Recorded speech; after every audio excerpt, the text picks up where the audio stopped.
welcome to today's episode of Ferocity of the Skaldi. This afternoon we have a very special three-part prologue series helping set the stage for the Val'Ghast universe and Val'Ghast campaigns. We'll try to keep this to 4 hours with a short break somewhere in the middle, so keep that in mind. Val'Ghast is a homebrew setting of mine that I've been working on for about 10 years, a little bit more than that now. It originally was not a D&D setting, so just be aware that the 5th edition system is being adapted to the setting instead of the other way around. Not all rules will apply as written, as the integrity of the setting will not be compromised. I'll introduce our players in a moment, but first some notes about some scheduling. The next Heresy and Damnation game is tomorrow, March 6th at 7 p.m. US East. The next Taco Tuesday gaming day is on the 8th of March at 7 p.m. US East. The next Lost in Theros game is on the 16th of March at 7 p.m. US East. And the next Ferocity of the Skaldi game is on the 19th of March, and that is the last part of this three-part series at 1 p.m. US East. Another note about scheduling, I will be taking a break through April. I need to take a break. I need to rest. Probably still do some Taco Tuesdays, but I won't be running any tabletop games during April, mainly because I need to sleep and I need to have some time to prep without pressure. With that in mind, we're excited to announce a couple of upcoming games of 3 episodes each for Val'Ghast. Like all my games, my players' actions determine future events, so we're actively looking for players to join us in these upcoming games. If you're interested, please find us on Discord. You can see the Discord link in the chat. You can use that Discord link, and that'll come up every once in a while. A Break in Tradition is one of those games. That game has its Session 0 already scheduled, and signups for that game are closed. A City's Independence still needs players of all experience levels, so sign up quickly. Prison of Al-Hadun is open to Val'Ghast veterans only, so you must have already played in at least one prologue game to qualify for Prison of Al-Hadun. As a reminder for those watching, I won't be able to interact with chat as often as I am generally focused on running the game. Please be aware that the rules are there to facilitate play and enjoyment of the game, not to specifically hamper fun. Sometimes I will throw the rulebook out to let a cool thing happen. Also, like I said before, in Val'Ghast games, sometimes the rules just don't apply, and new rules may be imposed to maintain the integrity of the setting. Please cheer on the players in the chat and treat each other with respect. We have a general zero-tolerance policy for bullshit. Now, without further ado, we'll introduce today's players. Let's start with Gash. Go ahead. You're off mute on my end. Right then. Gash, the player that's playing here, the rogue fighter. And I'm also playing the cleric in the Lost in Theros game. Okay. The gremlin voice in your head. Go ahead and introduce yourself. Hi guys, I'm the gremlin voice in your head. I'm also known as Tibbo. I'm playing Hideki, the Way of Shadow monk in this one. And I'm also in the Dark Heresy and Lost in Theros. You're in a lot of games. Yeah. Yep. Let's go Raven. I'm a Raven, I'm a man with a plan, I'm playing Adeline. Welcome to have you. Thanks for having us, Raven. Gabby, go ahead. Hi, I'm Gabby. I am also in the Lost in Theros game, but today I am playing the Barbarian, half Drokagr, half Drow. Happy to be here. Welcome, welcome. And Tao, go ahead. And I'm Tao. On Theros I play the Dwarf Barbarian, on Dark Heresy I play a Psyker, but here I am playing a little Druid. I'm just a little guy. Not really. Anyway, happy to be here. Okay, last we left off, you all were traveling south. There are some things that you all wanted to accomplish during this time period.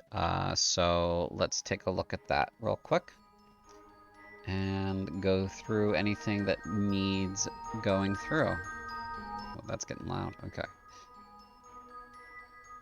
All right. So since you were the last to post, Tao, Keenan wanted to do a variety of things.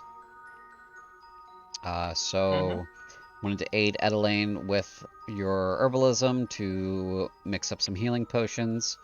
You wanted to go about using some of your magic to help find food and other supplies. You wanted to basically discuss your plans for establishing a druidic family in the future. Among these 4 things, I see somebody put an X as a reaction to your stuff there. Really? Yeah. Hey, that happened just now. What the fuck? Triple! Is there anything that you wanted to play out in that for the mixing of the potions? I will give one of you, either yourself or Edelin, a advantage on the mixing. So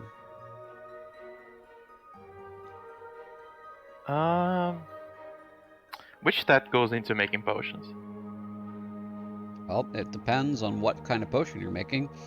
In the Val'Ghast universe, a healing potion is a potion that is mixed with herbs and such, but it is magically empowered at the same time. So you need to have magical ability to make one active. So Arcana.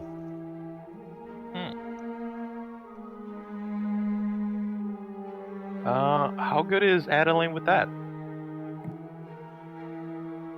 She would be not the best. She would have some minor. She would be kind of good, but not as good as a wizard or someone that actually knows Arcana. Oh, I get you. I'm good with Arcana, so maybe Keenan takes over this one. Yeah, then it would be smart that Keenan takes the potion making. Okay. So you'll take the lead with that. So how much supplies did you buy? What was it, like 5? Enough for 2. Enough for 2. Okay. So you roll your Arcana twice with advantage since Adeline is helping you. We'll see how that goes. Would just have it. Adeline would Adeline also be able to help through magical means, bardic inspiration, and Sure. how it's called, guide? Bardic inspiration, certainly. Since we haven't read out the results of that yet, you can go ahead and spend one and give that to Keenan if you'd like. Yeah, I'm spending Keenan. 1 to Keenan. That's 1d8 extra. Oh, love to use that. Thank you. Oh, is that an 8? Ooh, 20! That's an 8. Okay. Did you add your proficiency for herbalism kits? Or do you not have one? I do have proficiency on it. Do I put it on top of my proficiency with Arcana? You would add your proficiency bonus, so that would be +3 as well. So 23. Okay, so your first healing potion came out well. I will go ahead and increase your count of healing potions by 1. So that is 2 healing potions total that you have now. Adeline, love. This song it's very good to accompany making potionings too. Make another one. I think this potion came out better because of you, honestly. Okay, and you're gonna make the next one? Yeah. So go ahead and roll again. Ooh, +3, that's a 23. Okay, so that's the same result without a bardic inspiration. Okay. I will add another potion to your equipment. Alright, so now you have 3 total healing potions in your equipment there, Keenan. I would go and approach my allies. since I'm trying to be better friends with them, I would approach both Hideki and Verica with those healing potions. Probably like a night where like the what is it? The fire is going. Keenan comes around with like not wearing his armor, but he probably likes wearing something for the road. Like imagine like a medieval version of like Nigel Thornberry, just the explorer drip, and he has like a little bit of cream on his face, like he probably did because like it's just we're getting closer to like the Skaldi territory. It's just so humid. He needs to take care of his skin. Like, darlings, excuse me, I made this potion for you, Hideki, my dear. You, Lady Veraka, here, healing potion for you too.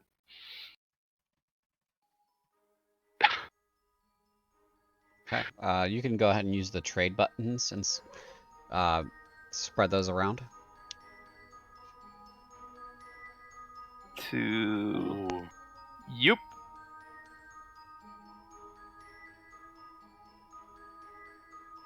Spectre.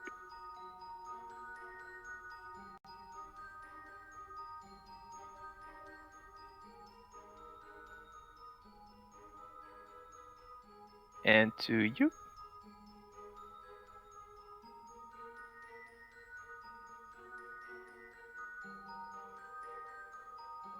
Okay.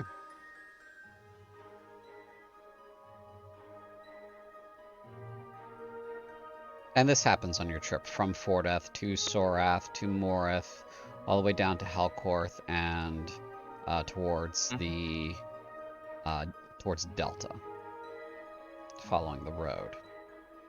Okay. Anything else you wanted to do?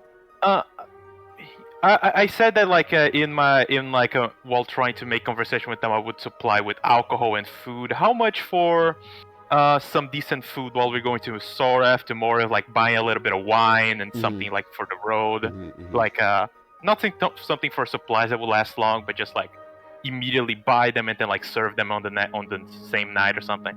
Gotcha. Okay. So the food and such will be a little cheaper in Sorath,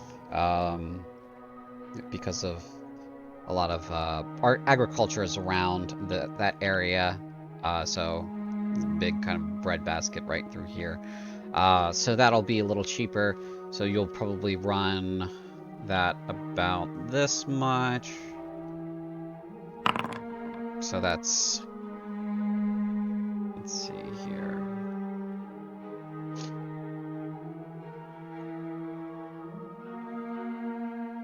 Definitely going to run you 10 core for that, so that's the little C in your money. For alcohol,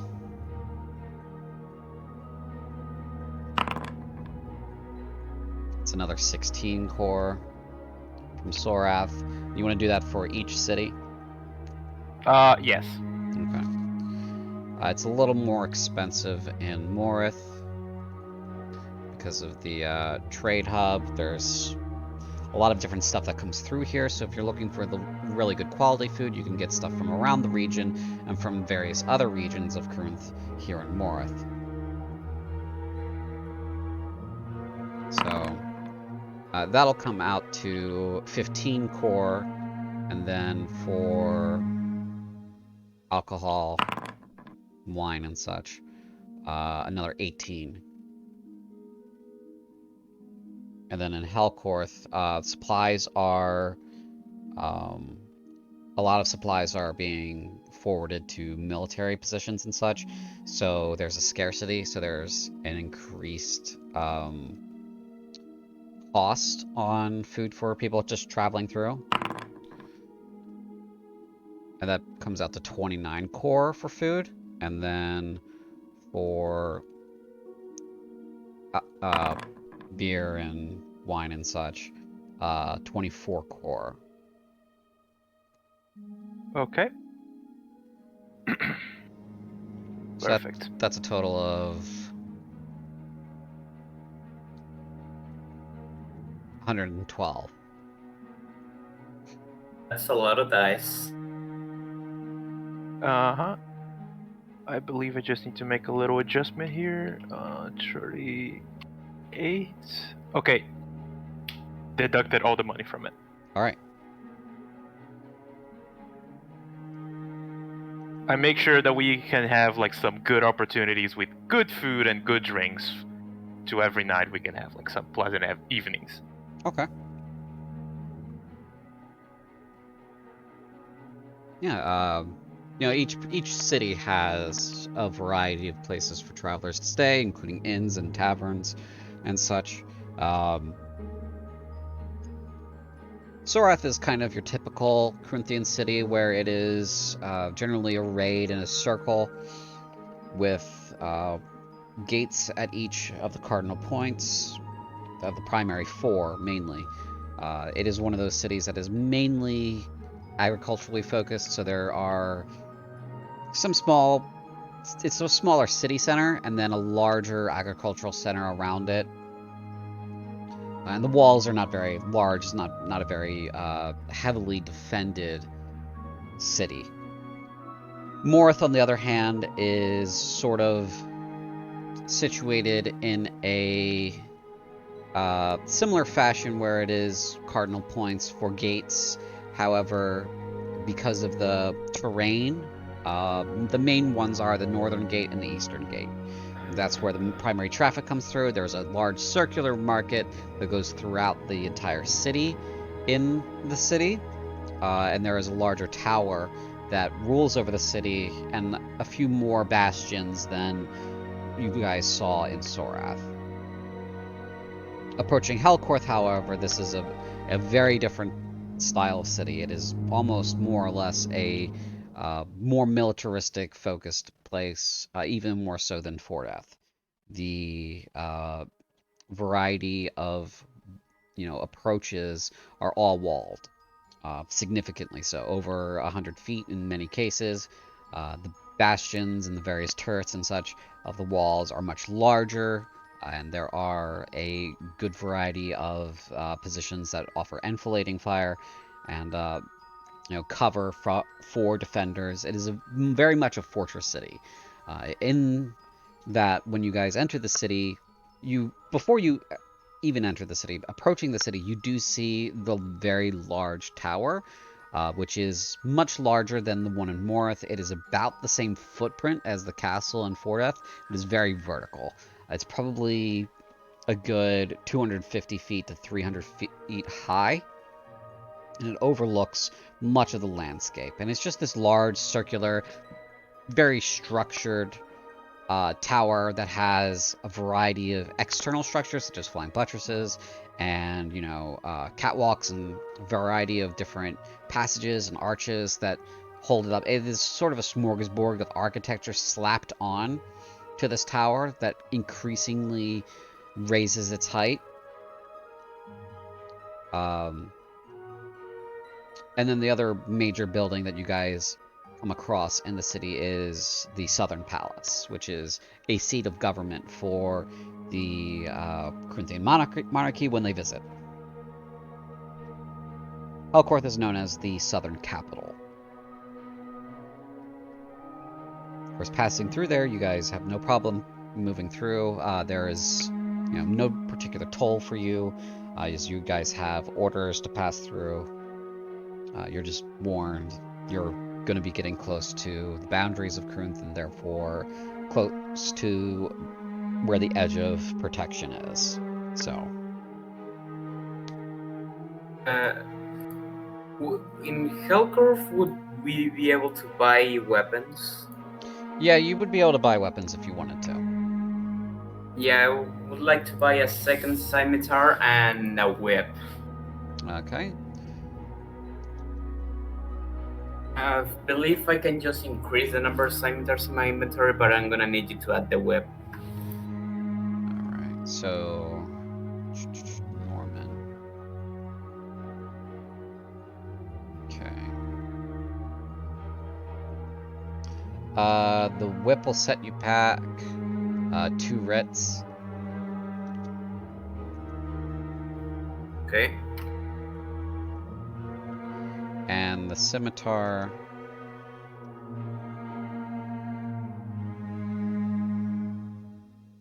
will set you back 25. Right. 68 goes down to 30, 43. Right. There we go. Okay.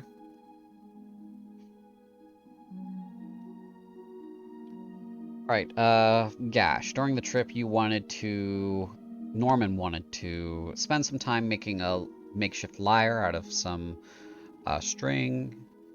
Yeah, as I don't have any relevant tool proficiency, it's probably terrible quality. Yeah, it doesn't sound right. It makes sound, but it doesn't sound right.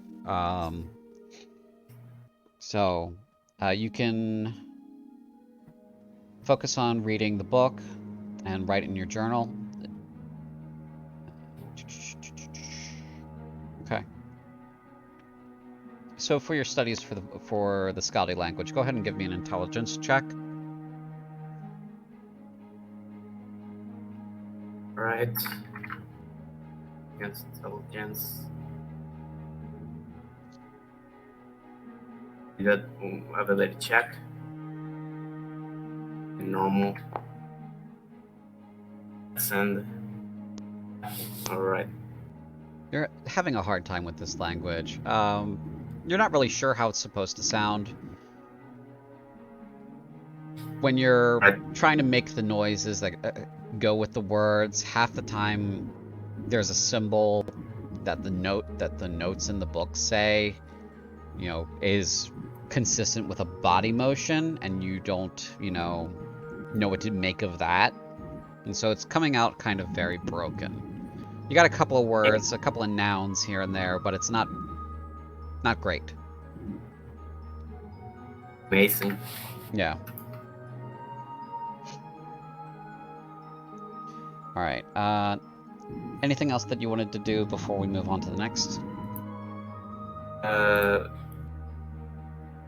Not sure, but if anybody needs to hunt something while hanging from a tree upside down, I am the man to ask. Why are you in a tree upside down, Norman? Yes. I understand. I see.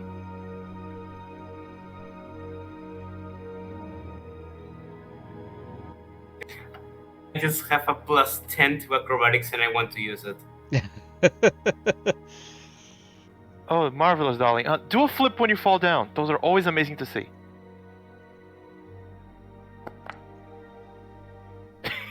Yes, it comes out well when you do your flip to come down.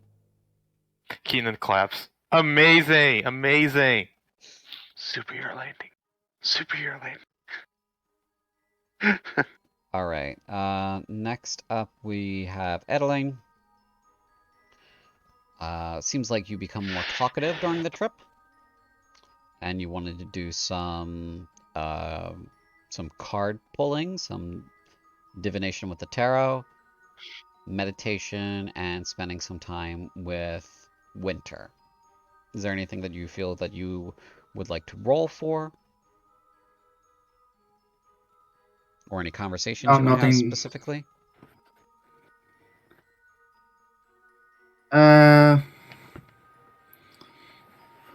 No, nothing specifically to roll for. And the talking and the talkative stuff, that would be more on the small stuffs. Like hitting Keenan on the back of his head when he asked him to do a flip when he falls from the tree. Mainly because she thinks that it could be dangerous. So trying to keep him from encouraging poor behavior. Yeah. Yeah. Okay. All right. And let's go ahead. Unless there's anything else specific, we'll move on. Okay. Nothing further specific. All right. Hideki, go ahead. You had some things that you wanted to do, which was doing some cooking. Slowly open up to everybody. So if there's anything that you wanted to talk about, go ahead. Some calligraphy and looks like about it. Yeah. No, there's nothing in particular. He's just gonna like slowly, be a little bit more friendly to everyone. He's still of the mind that Keenan might get them all killed, though.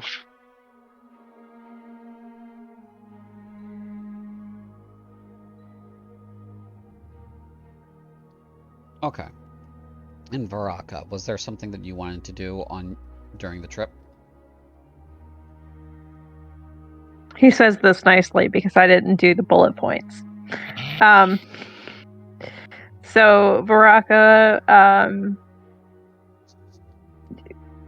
basically would kind of fall into a very steady routine during the travels.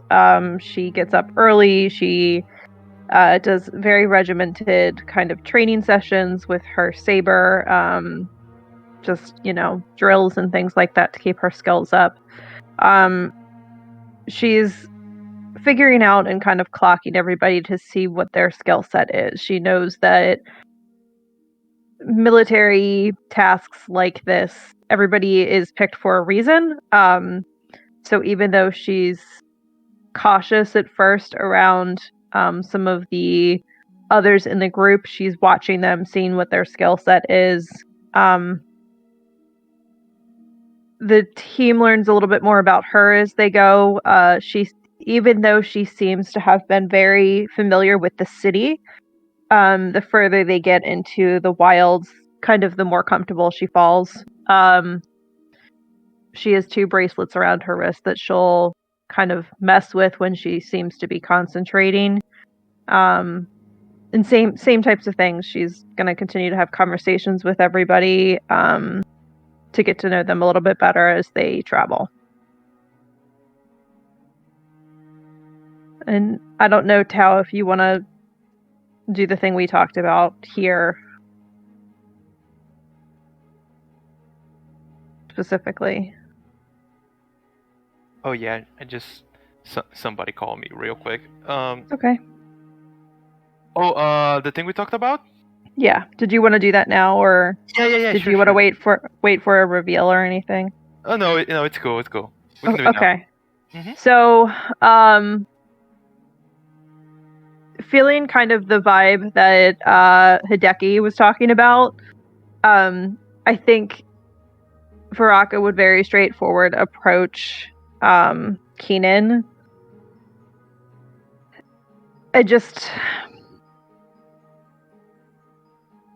They'd have kind of a conversation around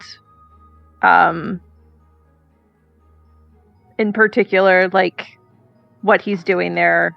They would talk a little bit about the scarf. I don't know, Tao, if you had a particular way in mind this went down. You're trying to show me the ways of like how my scarf could be a little bit more Yeah. practical. Yeah. Like, and Keenan would go something like, "Oh, sorry, no, this is not particularly fashion. Let me show you."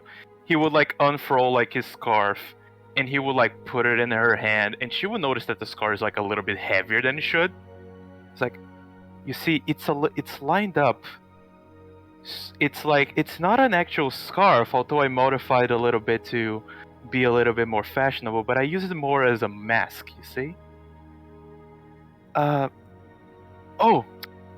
Sorry. We never had any combat until now, so you don't know what I can do, unfortunately. This kind of complements what I do. I would not do any kind of demonstrations. I would not want to hurt you unless unless you would want something kind of. And he like makes like hand gestures like how do we take it from here? Like, got it. So she's messing with the material, feels it a little bit, raises an eyebrow, and she'll say, "Show me." Fine. Keenan goes, wraps the scarf around his neck 3 times, and then he raises up and very snugly it goes on into his to cover his nose and mouth, and he goes, "This is a little bit dangerous. But there's more than life to just than flowers and animals. She smiles at him, and it's one of those smiles that has like this kind of growl behind it, like she's also kind of excited. And you notice her teeth are just like a little sharper than normal. Ooh. Okay. Well, you see, there's more than life than just animals and flowers. There's like a little microscopic. Okay, let me show you. This is gonna be a little bit weird, so just tell me when to stop, because I don't want to hurt you. And Keenan will start to focus a little bit, and a little bit of shine would come from his eyes. And the air around Veraka would start to get a little bit ragged, heavy, and it would depend on her to say for him to stop, but she would start to be able to it would start to get really heavy for her to breathe, almost like she's choking. And out of character, you either say stop or you're going to have to do a Constitution save. I mean, let's have fun with it. Why the hell not? Okay, yeah. This is a Halo of Spores. Halo spores. Okay. That is your. I would have also said this feature. is probably really early in the trip too. Okay. Halo of spores. What do you think? You said save? Yeah, it's a Constitution saving throw.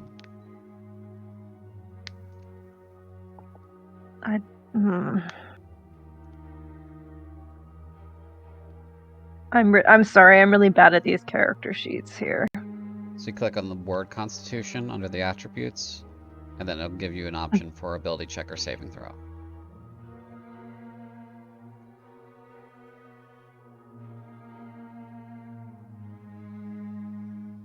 Okay, I'm clicking it, but it's not. Do I just click where Keenan did Halo of Spores? That would also work, I think. You would have to have a controlled token for that to work at the moment. You guys don't have tokens on it. When you click on the word Constitution in attributes, does a pop-up come out? I got it. Okay. Okay.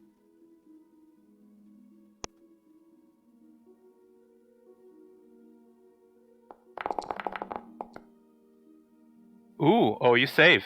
Yeah, you pass. Yeah, so nothing happens.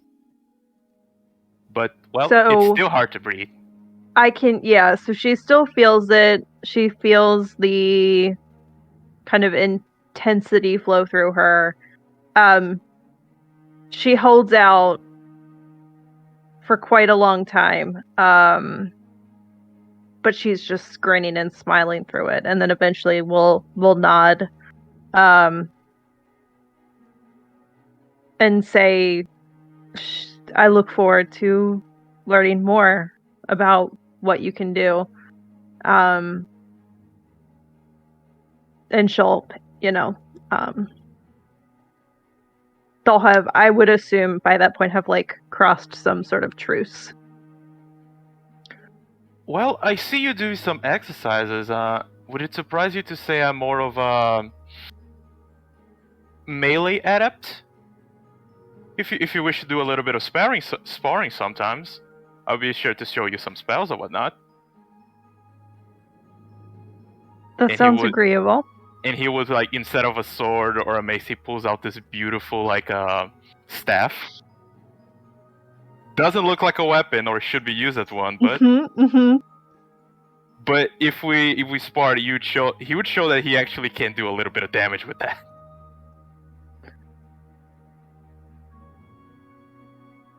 They will probably form some sort of friendship, in a little bit of a mocking way with each other's skill sets, I'd say.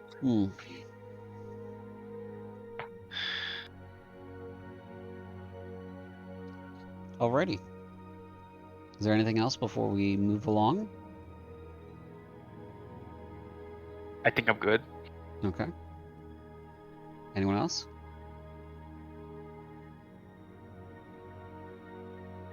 Going once? I'm good. Going twice. One thing, maybe. Okay. As we close in on the danger zone, the I have to call it some in a way. Adeline would switch from her evening meditation to a more morning meditation. Okay.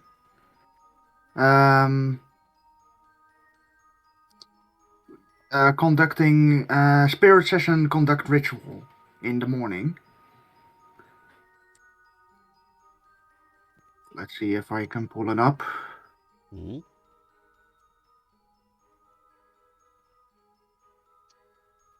Conduct ritual, right? Yeah. Spirit session. It's called in the sheet. Yep. You typically learn one spell of your choice from any class. Yeah. The spell you choose must be a level equal to the number of creatures that conducted the ritual or less. The spell must be what level you can cast. It must be in a school of divination or necromancy. Chosen spell counts as a bard spell for you, but doesn't count against the number of bard spells you know. Okay. What's the spell you'll be adding? That depends on if Keenan would be willing to join in her session, and if Winter, her familiar, would count as a creature. Well, technically it is a creature. Keenan would always be down to help you. In that case, how was the spell called? Summon Undead? Ooh.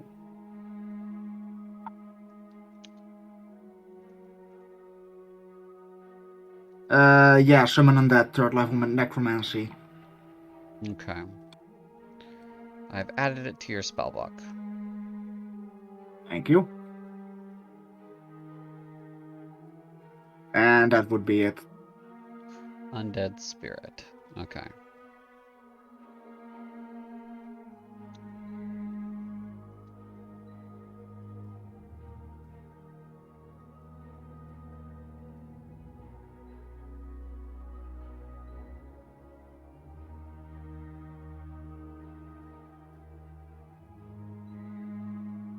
Okay. Hold on, I gotta find that creature.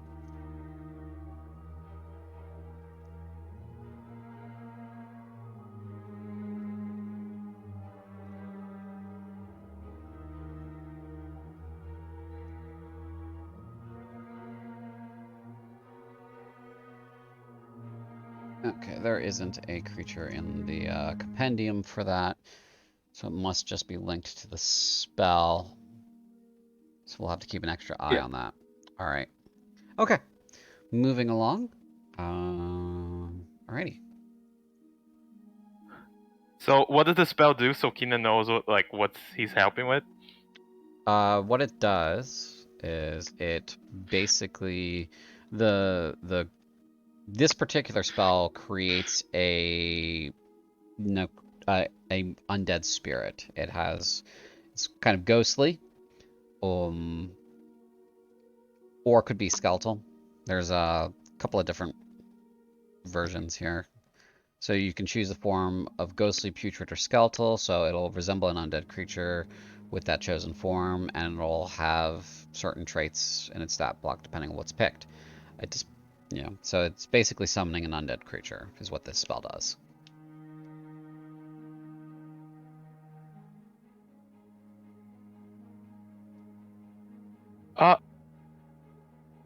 Adeline, I'm not sure that we would get a positive reaction from our compatriots if they saw this. Oh my, this is a... Ooh, that's quite a spell, isn't it? He's going to, poke the spirit. It kind of, sputters. It does not seem very hostile. It just kind of, floats away a little bit. Oh.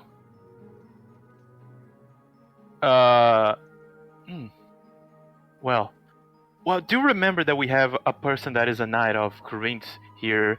Well, you know I am too, but you know I am a little bit of an open-minded fellow.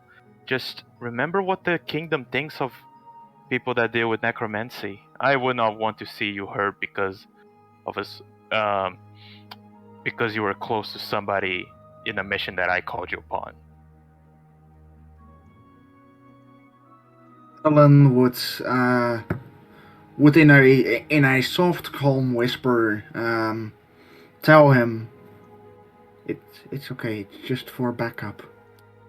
Okay. Just be careful, okay? Okay. I don't think I can I don't think I can talk them out of it if they decide to do anything to you. Just be careful. I will. And oh my, try to keep him out of their sights until anything happens. What does this spirit look like? It depends on which one she picks. So, it's up to her what it looks like. It's a ghostly form of a bear, basically. Holy shit, a bear ghost? Like, oh my. I thought it was just like a guy, not a bear. You gotta do something with the animal team. Well, you are right. Oh boy, this is gonna be cool. And like he has like a little bit of cloth that he was planning on putting on their head, but he just looks at the cloth like, oh, this is not gonna be enough.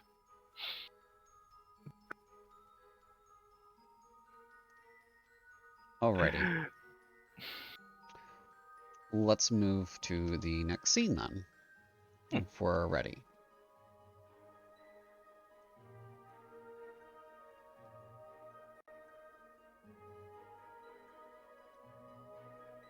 Uh-oh. Ah, the swamps. We're getting close to Delta, aren't we, Hideki? I've got to read it. That's where you Hold on. come from, I imagine, right? Did Hideki ever tell us if he's from Delta or someplace else? Hideki will be like a little caged about it, but he's very clear that he's not from Cruinthe. He's from Ansai. Yeah, but like, did he stay in Delta before like going to Cruinthe, or? Delta's part Yeah. of Cruinthe. Yeah, but that's where the Ansai refugees are, right? Yes, he's Yeah, most of he's them. like Mhm. he's from the Delta region. He's very like caged about what he had done there or anything like that. But he does like nod that he is from Delta and that it appears as though they're getting closer. And that's some foggy ass weather. Don't worry about it, my friend. Look, when we get there, I'll buy you some sake. Is it pronounced sake or sake? He will just like Either way, I'm gonna buy it for you. 2 bottles? Okay, if you guys don't mind, I'll do my read-in real quick for this scene. Yeah, that's just us walk in. Tired, hot, and wet. Today is the first day of summer. Swarms of insects surround you. You all have spent the last 930 miles across the country. And now you're in the swamp, bouncing as closely and best you can on the road that barely sits above the brackish waters around you. False shores and mangroves fill the landscape. Some Skaldi are aquatic. One by one, each of you think back to the information you were given. Men being pulled under the water by their legs as jaws full of razor-sharp teeth snapped shut suddenly. The terror they must have felt. Your sweat turns cold as you cautiously eye the waters. Are those eyes staring back at you, or just glow bugs? Just yonder along the road, you see a cloaked figure sitting upon a stump. They are shadowed and clutching inward at themselves as if trying to keep warm. It is entirely too hot outside. This marsh's humidity feels as if you will drown.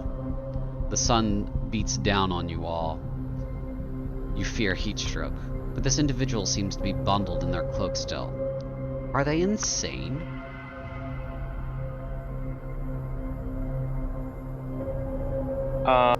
TJ, how long has this walk in the swamps and this how long has this been walking the swamps been going on for? Probably like a couple of days at this point. Is it fine if I say that, like, knowing the tales of the people dragged under and the walk we've been having, for each day for Keenan to cast water breathing on the group? Sure. If you're keen on spending the spell slot for it, yeah. It's a ritual. As a ritual. Okay. It's for 24 hours, and I can. Well, let me throw the spell. Yep. What level is that? Level 3. Level 3. Okay. Water breathing. Up to 10 willing creatures. Okay.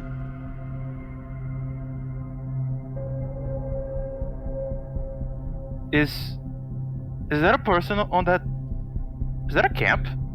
Well, this is your typical Cruinthian camp site that sits on the roads. All of the highways have these. They're every so often. They're about roughly a day or day and a half's journey from each other. So you can kind of surmise that when the roads were built, these were built with them to serve as protected campsites for travelers. When I said last session that the highways in Cruinthe are impressive, they are impressive compared to every other highway in, human kingdoms because of this and because of the maintenance that goes into them. This one's a little bit less maintained, but the surroundings are difficult. But yes, that is a camp, looks like. But there is this figure sitting on this stump over here. Hideki will approach cautiously. Okay.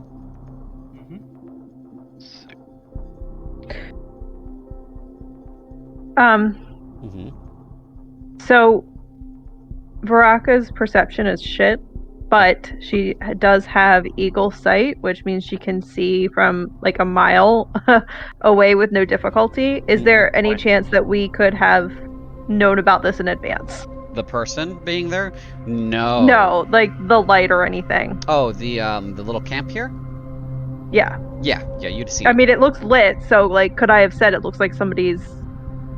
Yeah, you would have. There is somebody up ahead. So then she'll have shared that with the team probably before we got this close.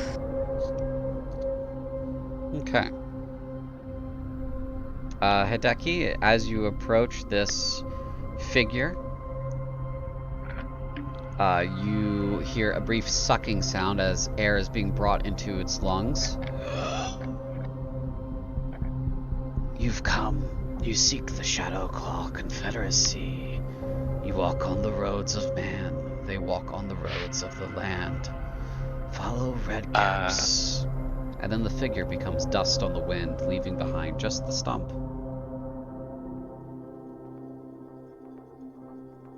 You all can see this happen. It's like, you're a little out of earshot, but you can see like it kind of just comes to life, breathes, says something to Hideki, and then just becomes dust. Keenan like makes his way to Hideki. Is like, oh, did that? What was? Hideki's gonna.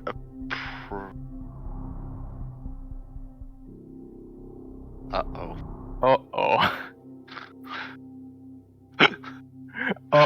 Tevo, hold my hand. Okay, hold on.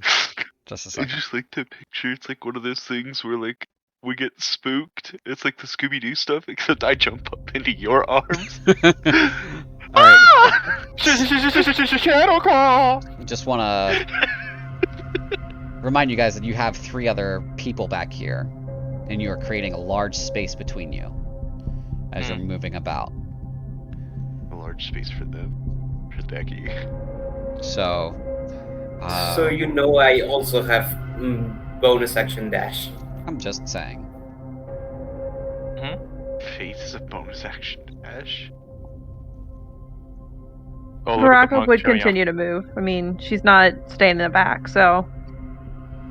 she'd probably be up there. Okay. Raven, you should have control over Winter. That is correct. Okay.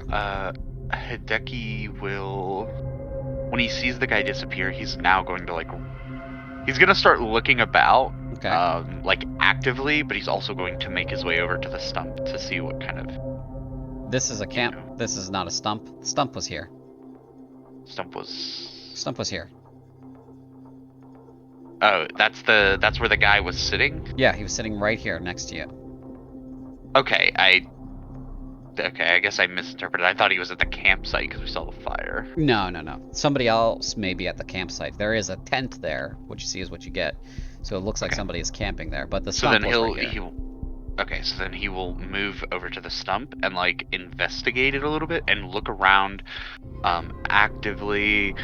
I kind of see something. Okay, make a perception test. Okay.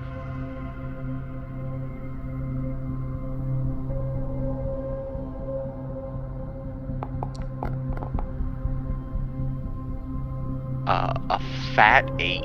Alright, so as you're looking around the stump, the only thing that you see that's out of the ordinary is there's just this tattered cloak that's kind of partially stuck to a thorny bush next to the stump, and this fine gray dust, almost like ash.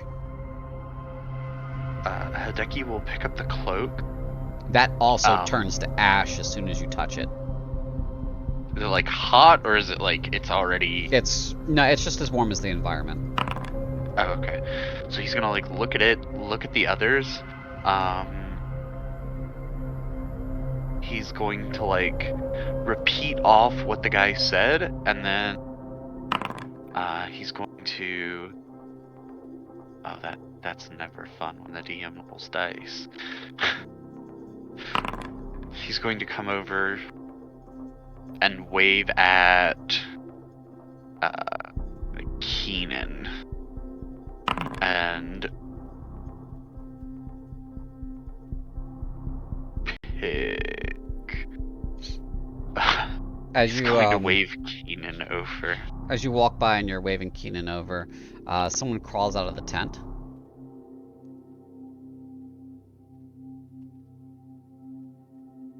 Hey, look, it's a person. Yep. I wonder if that's the girl from Jewel Cities.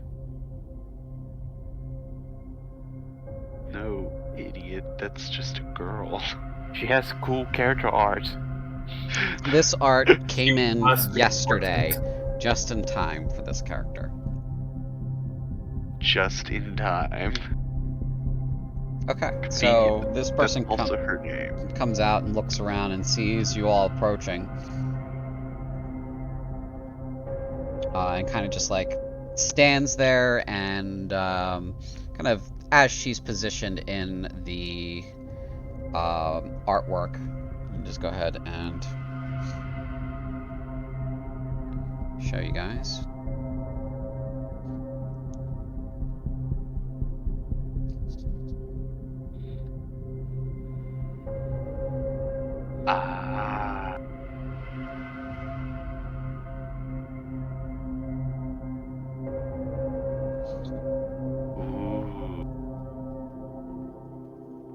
So are we able to recognize in her style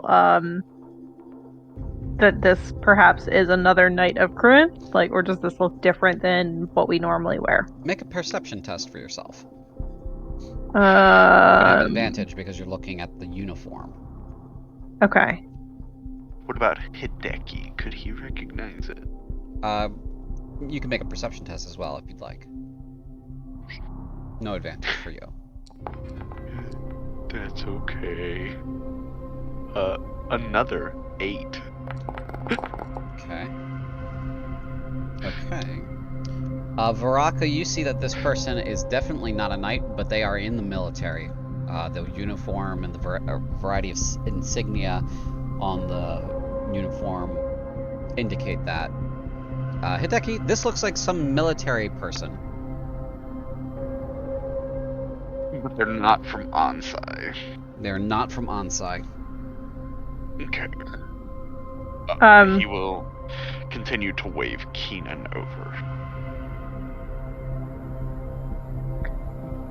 If Varaka has noticed that it's a knight, or I'm sorry, someone in the military, she will probably try to approach instead and tell Keenan to protect the others. She's just going to impose herself. Okay.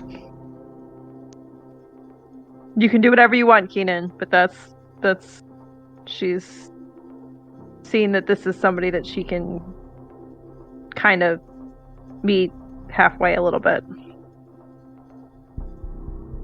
And she'll do any sort of standard military greetings.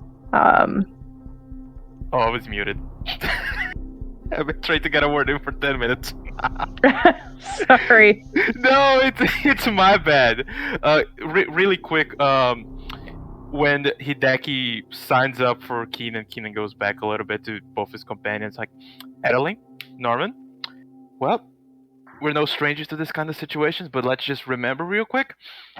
Let's try not to stay too far away from each other. Norman, protect Adeline. Adeline, stay behind me. A man just disintegrated, it seems, so seems that magic is involved, so, well, let's stay close, shall we? Understood. So as you approach, you're moving up, right? Varaka, as you approach as well, and you've given like a standard military greeting, she kind of perks up and heads over towards you and says, I'm Corporal Kara Doulahan, 2nd Artillery Gorgon Company, 1st Expeditionary Forces, at your service.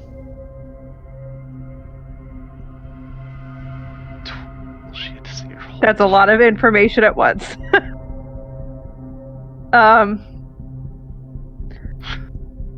Varaka will probably give a similar greeting. I don't know what her rank is or what she's considered because we didn't talk about it. we did. Last session was Bronze Knight. Okay, cool. So she'll say that. Do I know if she is of a higher rank or of more kind of a direct report kind of rank? You are of a higher rank than she is, based on your feature, Knight of Cruinthe, your character background, your feature for Burden of Command. You can take command of her immediately if you'd like. Okay, so she will try to first start prying information out and ask what she's doing here because we did not expect this. Okay. She will say, I got separated from my company just south of here, not a day or two. Damned monsters came out of the sky, dropping in from above. Hit the engines first, tore up the command tent, raked the whole camp with fire. I got into the swamp to avoid burning, and when I came up I didn't recognize where I was. Couldn't make my way back to the company because of the enemy. Wasn't trying to die for my country right then and there, so I headed north until I could meet up with anybody else. Was going to either form a squad of leftovers and then see what could be done or retrieved and return to the forward command post if necessary, or return to Helcorth and get new orders. That is until you all got here.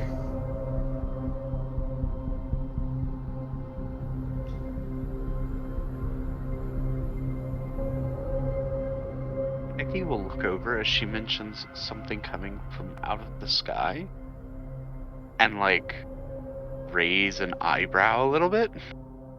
Has he heard or seen anything like this? How old is Hideki? Old enough? I'm not asking him if he's, over 18. I specifically need to know how old he is to answer your question. Probably in his mid to late 20s. I don't think I said an exact age. Yes. You would remember the fall of Ansai very well, and many demons came from the sky and would attack from above. Is he, like, given his location to Delta, is he aware of how close the demons are to Cruinthe now? From the briefing in the prior episode, the First Expeditionary is holding a tenuous line just south of the border. She just said, and the road here, the highway here in the swamps is quite close to the border. She just said that it was not a day or two away was where her camp was, where they were attacked from. So it's definitely within flight distance. And she somehow wound up over here, and she made camp here.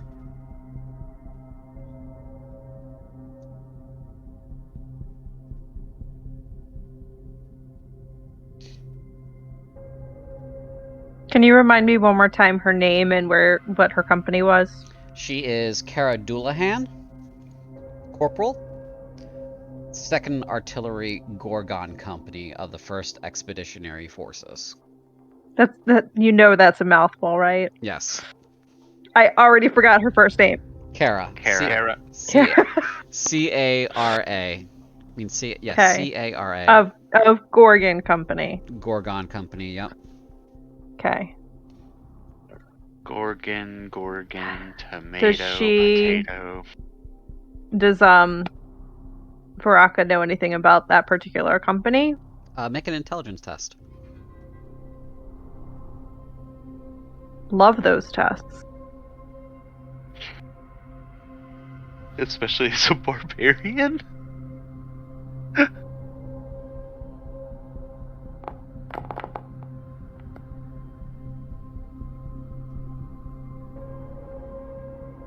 And are you ever gonna get your ass over to look at this fucking mushroom, dude? It's lit. I'm moving at the pace of the people that are behind me moving. So Moving at the pace of the bard.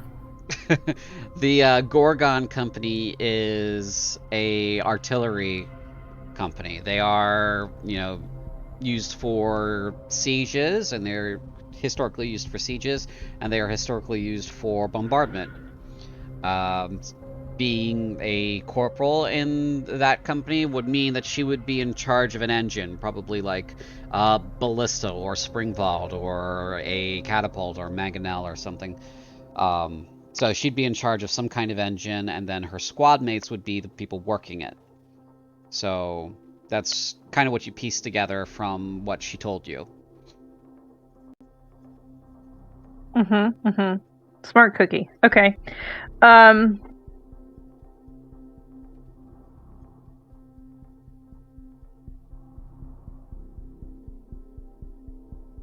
So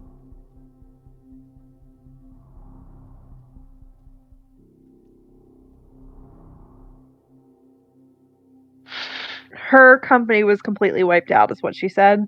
As far as she's aware. As far as she's aware. Okay. She doesn't know if they are for sure, but she knows that she got separated from them, and it was a bad fight. It was a bad battle. Okay. So she's not sure how the rest of her group feels, but Varaka would probably feel kind of relax a little bit. And yes, probably take a little bit of command of this newcomer. And tell her while, she's glad that they've run into each other to be able to help, that they do have a mission here. And she'll kind of like look around and see to kind of gauge how everybody else is feeling. And say the information you have actually might prove useful. Oh, how so?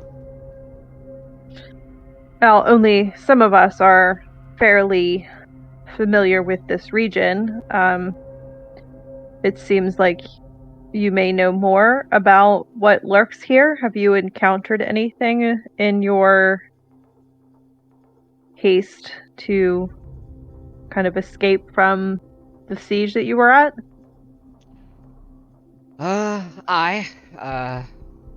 Seen a couple of Skaldi the past few days, keeping their distance. I don't suppose a lone soldier like me is a threat to them or anything. They know I'm here, so they probably know you're here. Haven't seen anything else, really. Been kind of keeping to the road and keeping away from the swamps themselves.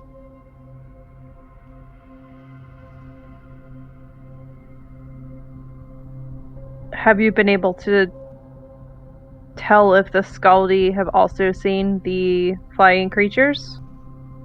I don't know how I'd go about doing that, ma'am.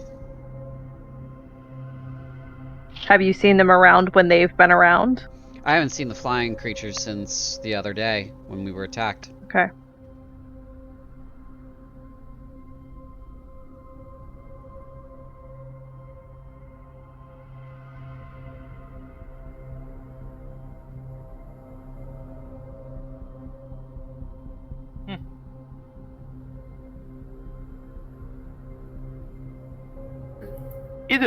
Either way, time for us for a mission. Hello, I am Keenan Novaflor. I'm also a knight of Cruinthe, and he would extend the hand. She will salute. Ah, yes, of course. He salutes back. As our great bronze knight here, Lady Veracassa said, we are on a special mission. If you wish to accompany us, that would be a great opportunity for us to work towards the better of a country together. Unless you want to stay here. Well, if you do make the decision, talk with Lady Veracassa. I need to get around you so I can see a mushroom. Before you walk away, she starts to say, I believe under the law, legally I am now under Lady Bronze Knight Veracassa's command, as I am a lined soldier and she is a knight, and I am alone. Amazing. Then it's very opportune that you're here with us. Get to know the people. Anyway, and he's going to get close to Hideki and like, what exactly is it? He will. Kara walks over and whispers to Veracassa, I don't have to follow his orders, do I? Oh, wait. No, you can follow mine. Great. And she sheaths her sword and puts her helmet on. No. I haven't even said anything bad, CJ. This is persecution. I'm gonna sue you, CJ. These are some hate crimes happening in Cruinthe. I almost kind of I don't know what it is, but you rub every military person you've come across this campaign so far the wrong way. You've rubbed all of them the wrong way. I don't want to see you. I don't know, CJ. What's up with you? These people, they don't like to be complimented and easygoing people. I don't know what the hell is going on. It's okay, buddy. I don't want to see you rub them the right way. Now look at the damn mushroom. He'll explain what he had heard from the guy who got Thanos snapped, and like point out the mushroom, and then, God, let's do some measurement. He will point out the next mushroom and then explain that he. Make a perception check while you're pointing. Oh no. Only him?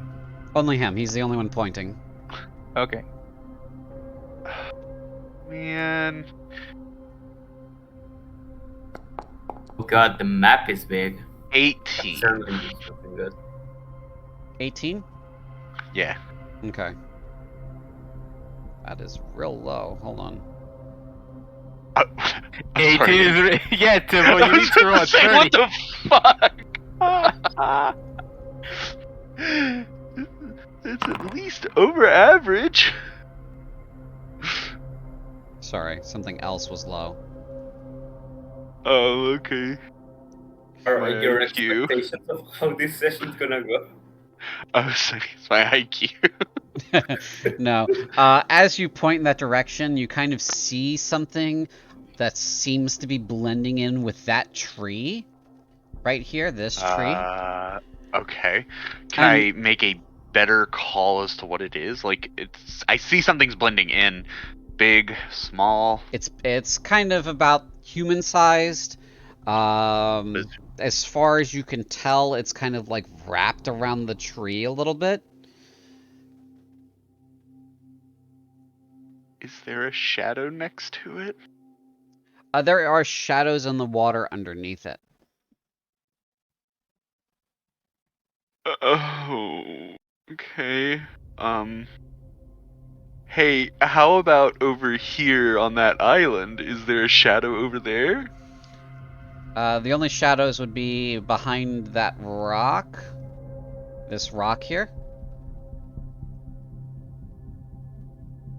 Okay. Let me read this really quick. Meanwhile, did you want to take a look at the mushroom, Keenan? Yeah, sure. Okay, nature check. Awesome.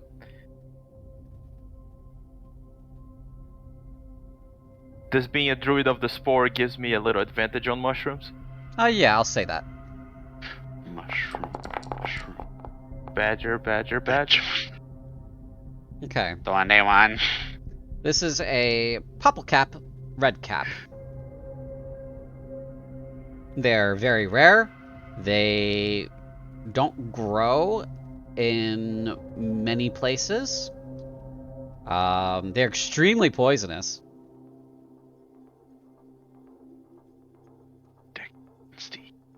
Mm-hmm.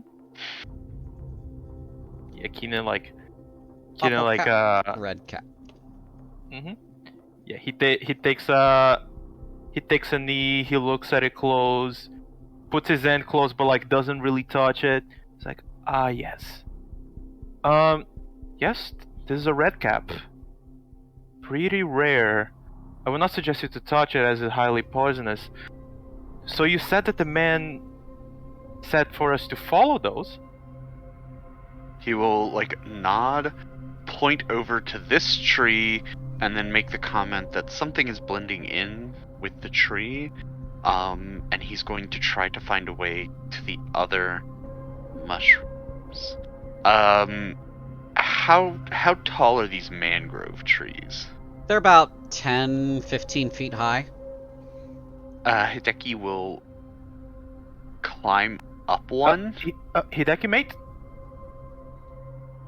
I think I do. Do you think it's somebody that we might have to face? What exactly do you see over there?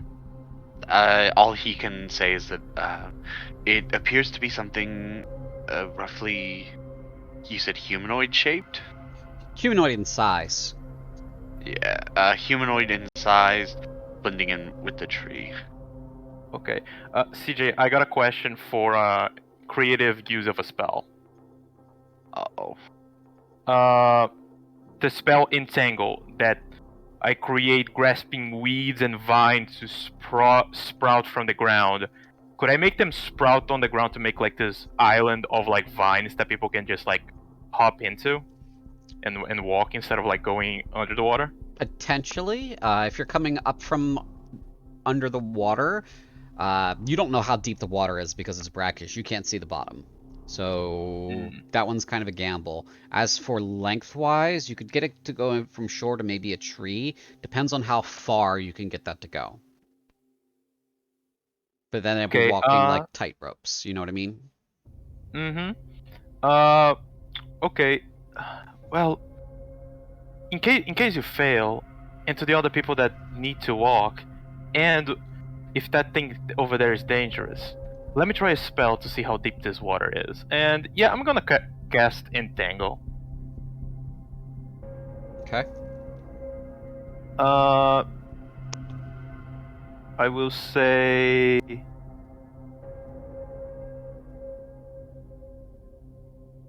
like here?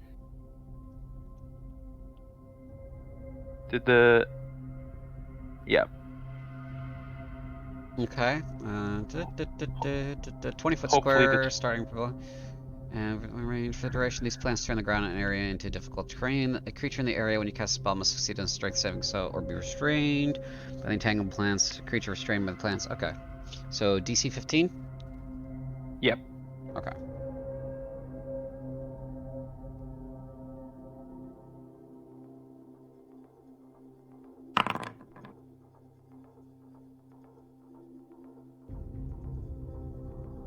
Okay.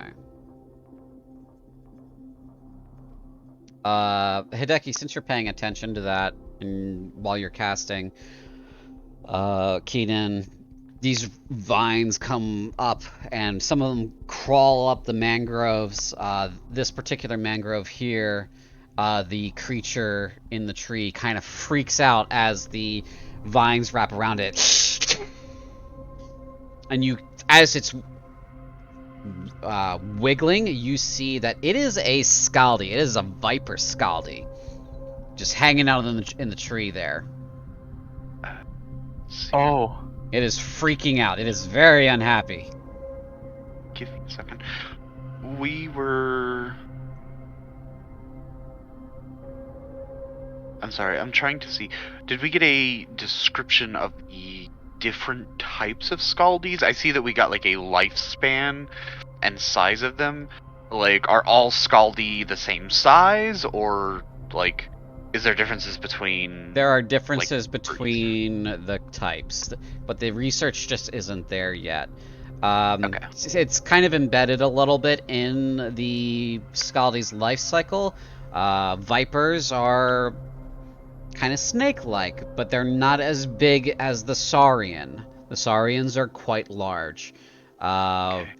Aquatics are also quite large, but they are aquatic. They can swim. But they're not as big as Saurians. Saurians are the big ones. While they are distracted with this, Hideki would like to do some.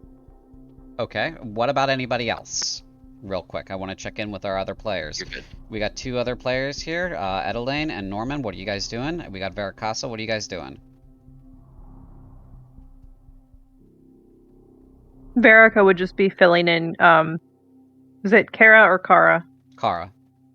Kara. She'd be filling Kara in on what their mission is. Okay, she's paying attention. So. She's nodding. She's making mental notes of what she believes her expectations are, which is basically fight if she has to. There's no thought behind.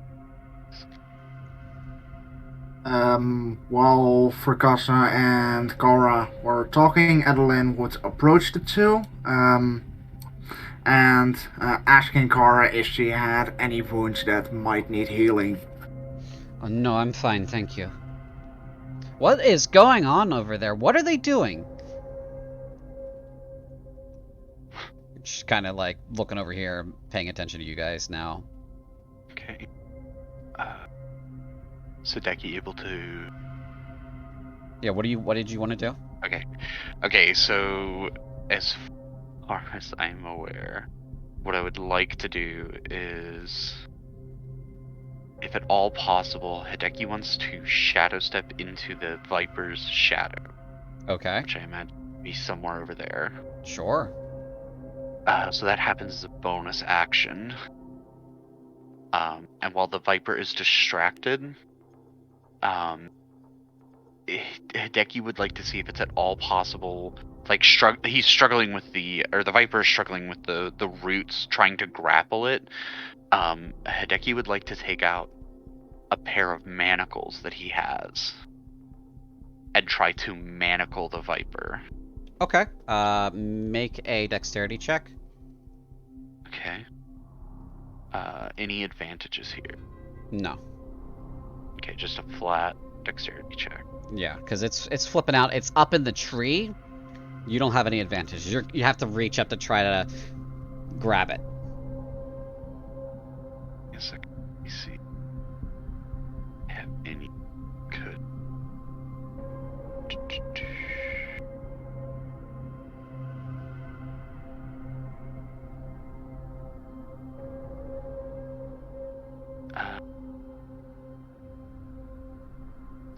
Sorry, I'm trying to read something.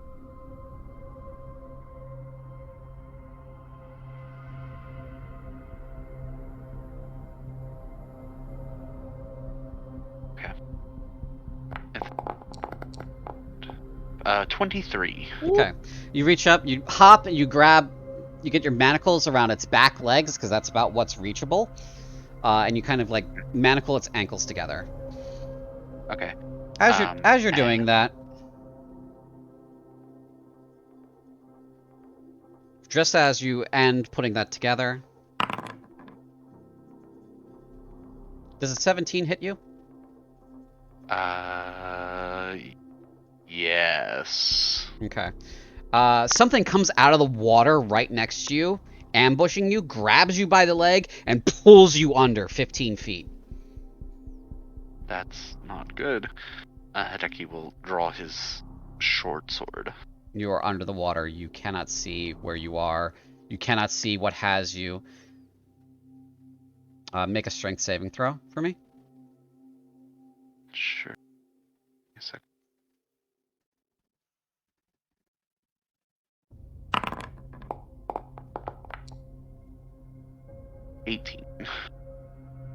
Okay. From this bite, you take 12 points of piercing damage immediately.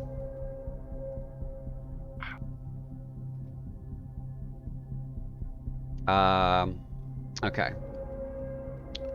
You, however, pull your leg free, and whatever is in the water with you is still attacking you.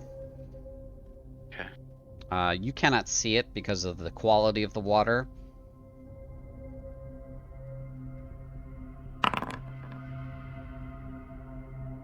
Uh, 12 does not hit you.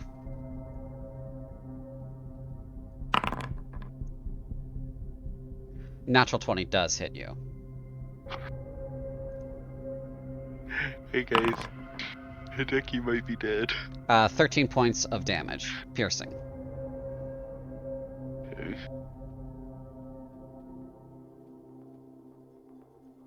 Okay, at this point, I believe your actions have constituted as hostile towards these creatures, and I'm going to put you guys all in combat stance. You are free to make whatever decision you want. However, these creatures are considering Hideki to be hostile. So we are going to begin combat and roll initiative.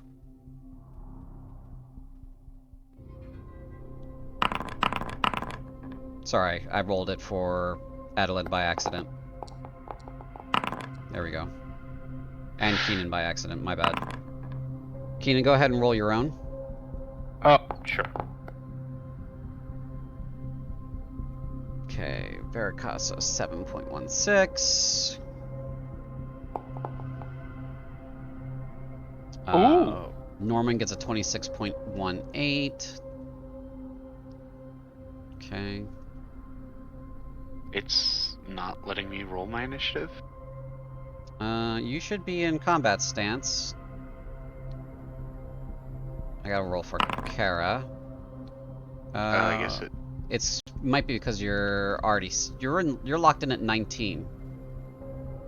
I don't know why I hadn't rolled. Did I roll for you by accident? Maybe. I'm not sure. Yes, I did by accident roll for her. You can take the 19 or you can just roll it by yourself, and I will change it. And A Adeline, 19 sounds fun.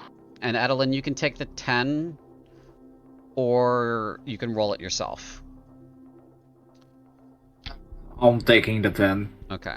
My bad. I got a little excited and I thought my guys were all at the top and they were not. Did we roll for Winter? No. But doesn't a familiar take action after mine? Usually it does, so I will change its value to yours. 10.16. Update combatant. Okay, so everybody's got a value right now. Alright, so this brings us to Norman. Go ahead, Norman. It is your turn. You see that Hideki poofed over there to the opposite shore and tried to put some manacles on that creature in the tree that's freaking out that you all can see, and then something came out of the water, grabbed him, and pulled him under. Okay, I'm definitely gonna be taking out my shield and my whip. I'm not sure if taking out the whip's an action, but the shield definitely is an action. Sure. We'll call that you got ready. Okay, so let's go ahead and preload this. Sorry, preloading music. Right, I'll also like to make sure that there won't be any more Skaldi flanking us. Okay, make perception check. I think negotiations have failed. Yo, We didn't even get to do negotiations. you guys didn't even start negotiations. Exactly. Is the thing. You can't see any other Skaldi. Considering how mediocre that roll was, I'm not sure if that's a good thing or a bad thing. No, you don't know. Exactly. Okay, I think that's everybody. There we go. Uh, All right. no. Is that the end of your turn, Norman? Yes. Okay. Hideki, it is your turn. You're in the water. You can't see what's around you. Luckily, you have the water breathing spell on you, so you're not drowning right now. Am I grappled at all? No, you managed to get out of the creature's jaws. I will expend 1 key point, and that should allow me to take the dash action as a bonus action. Mm-hmm. And I will attempt to escape the water and get myself back on land. Okay. I cannot see my token, so I'm going. Hold on. You should be able to see your token. There you go. There I am. Okay. Whatever you're trying to escape from does not hit you in reaction. So he's going to. Game is paused. Sorry. You're good. He's going to move here on top of the rocks. Okay. I don't know how high up that is. That's good 10 feet. As you do so, you notice that the tree on the other side of the tree is not another tree. That is a Saurian berserker, not 10 What the feet fuck? from you. Nah. Oh, Temple, no! Nah. Hey.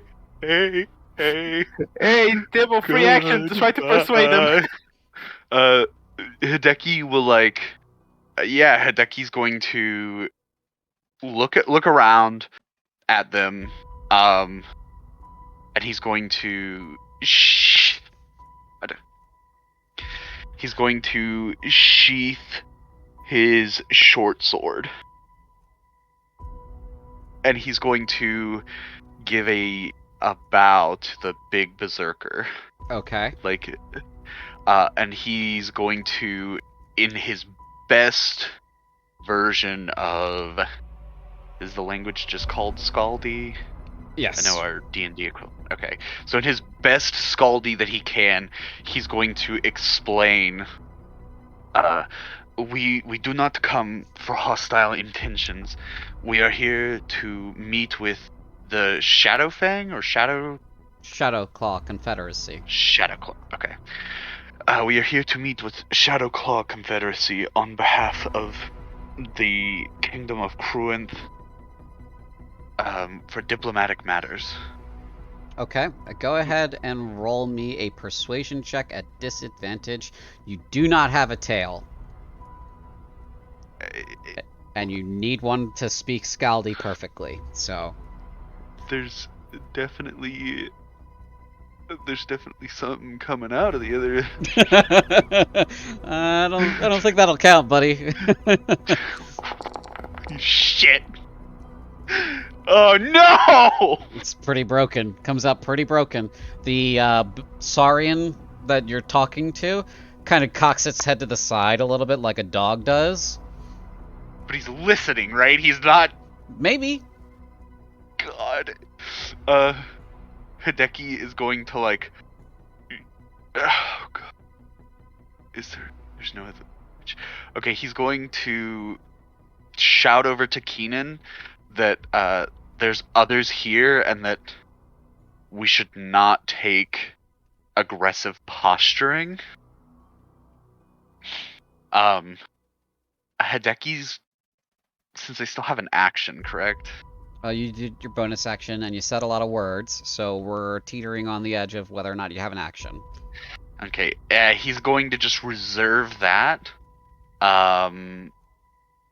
for if anything gets close, and he's going to attempt a dodge action should any of them come close in a harmful fashion. Okay. You know, they want to punch me in my pretty squishy little face. I think punching is one of the lightest things they can do to you. Alright, so you're holding a dodge action just in case one of them assaults you. Yes, and he's going to just, like, hold a bowed fashion while looking, you know, kind of like when you do that deep bow, but he's gonna, like, turn his head up to look at the berserker. Mm-hmm. Okay. End of your turn? That's all he's... Yes. Okay. Keenan, it is now your Mhm. turn. Yes, so Keenan he cast a spell, and as the beast goes like, eh, Keenan was going to go like, oh dear, is that a scout? Before like he seen Hideki just doing the Reaper shadow jump, and like this whole thing shebang happens. Mm-hmm. So Keenan like looks to Veraska and Adeline and to Kara say, excuse me, ladies. It seems that one of our companions found the Skaldi. I'm going to try to resolve the situation and try to save him. Anyway, and he points to the position where they are as Keenan is going to have like a Misty Step. Okay. It's like 30 feet up. Sploosh, you're in the water. And oh, not even the vines help me here? Not really. I mean, it's thick, but you're kind of, when you poof suddenly, you don't have adequate footing, so you kind of like, and you're, you know, heavier in general than Okay. what's expected to be supported only by vines here. So it does sag, so you are partially in the water. Called you fat. Well, the vines are made enough to restrain things, so they should be strong enough. Yeah, they're okay, not so breaking under you, they're just kind of like bowing underneath you, that's all. Okay, yeah, so I'm gonna use my movement to get close to Hideki. What's your total movement? 30. Okay, so you can take 15 feet because of the Okay. needing to pass through there. I know that doesn't count for you, but the water does. Okay. Yeah, so there you are. Okay.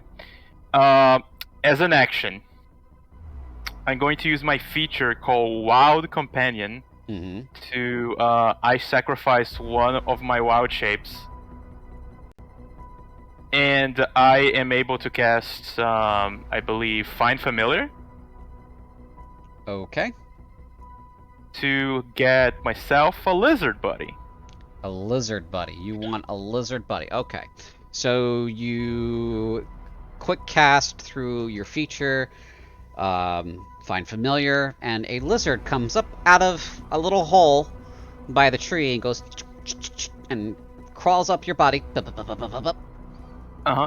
Keenan like puts his hands up so like he can like crawl up my arm and go to the top of my hand, and it's like okay, you can read my thoughts, you can read mine, follow me.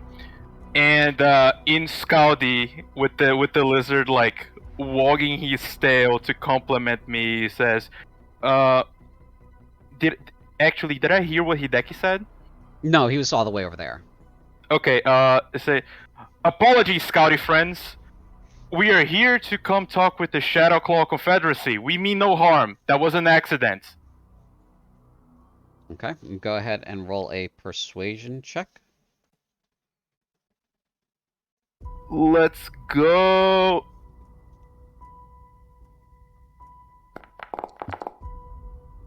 $11. God. Is that the end of your turn? Yes. Okay. Holy shit. Adeline, your turn.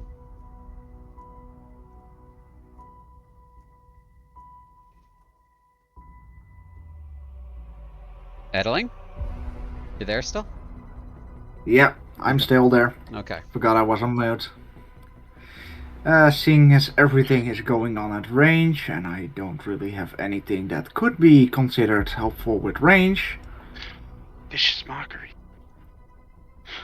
No! What if my test succeed? What if my beautiful 11 succeeded? Vicious Mockery the monk. Sacrifice him! Uh,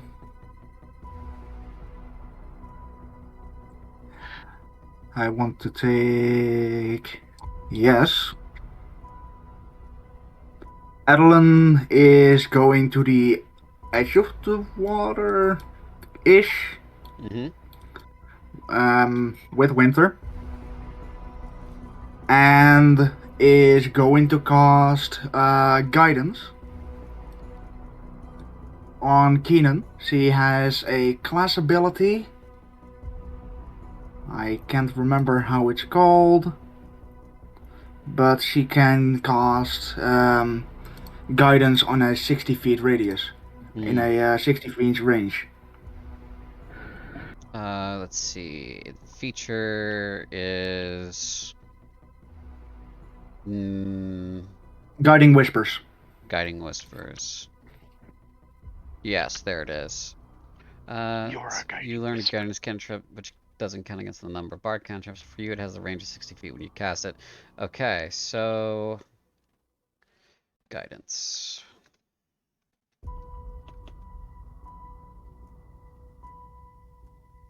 Let's see. One willing creature.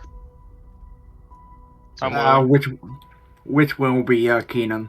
all right, so guidance on Keenan. Keenan, you're guided. Thanks. Okay. As Adeline walks to water, she grabs a card from her deck and basically throws it to Keenan.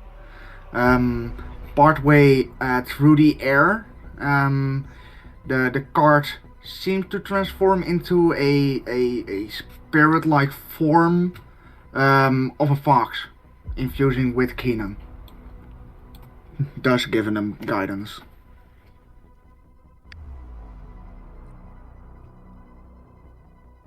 End of turn. Okay. Next up, we have Winter. Winter does act on your turn. So anything Winter doing? That's extra. Winter will. Your dad. No, not really anything extra.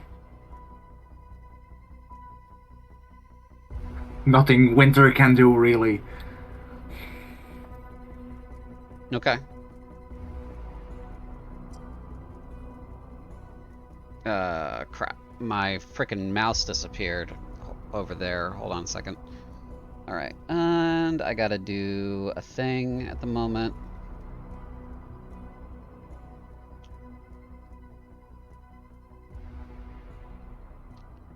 And you're gonna get banned. Ban! Yeah. Please don't ban me. No, sorry.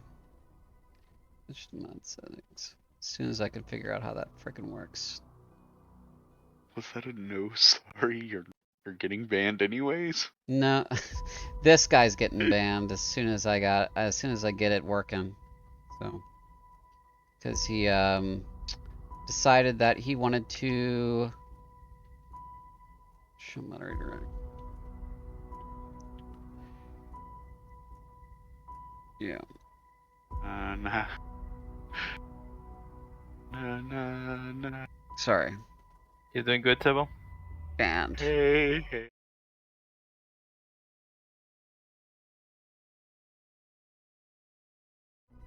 Sorry. Clicked on the wrong thing after banning that guy. He posted one of those "wanna get famous" things, and yeah, that's gonna get you insta-banned. So, yeah. Anyway, it is now Varaka's turn. Varaka, what would you like to do? Picard facepalm. Okay, face palming is a free action. What else would you like to do? Thanks. Oh boy. Can I? Am I able to see this big berserker from here? Oh yeah, he's a good 9.5 feet tall. You can see him. Okay. He's kind of far away, but you can see him.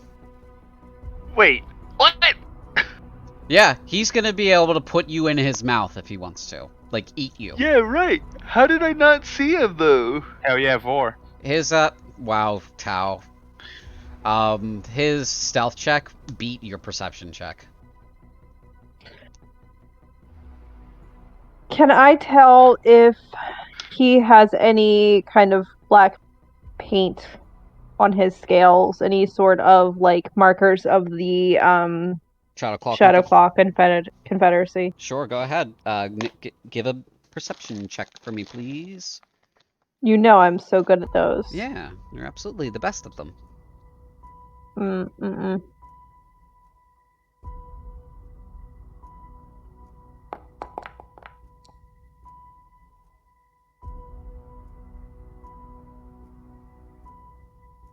I mean, I'll take it. Yeah, he does. He has quite a few black paint markings on his scales, on his little horn protrusions and such. So does the viper. Mm-hmm.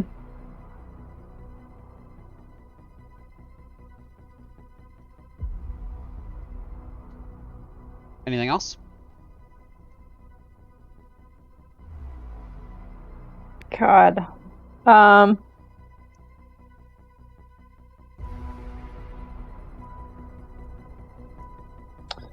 Yeah, I'll try to still move forward. As non-hostile as I can. Okay. My movement speed is 40, so is this rough terrain? Yes, that is rough terrain because of the water. Okay. Do I still get my action? Yeah, we'll call that, yeah. So then I'll do a dash and then move 40 feet. Okay. I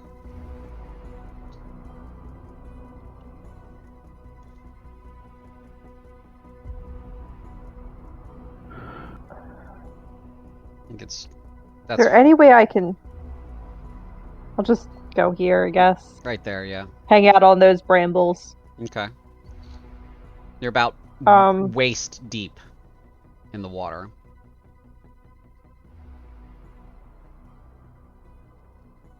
End of turn?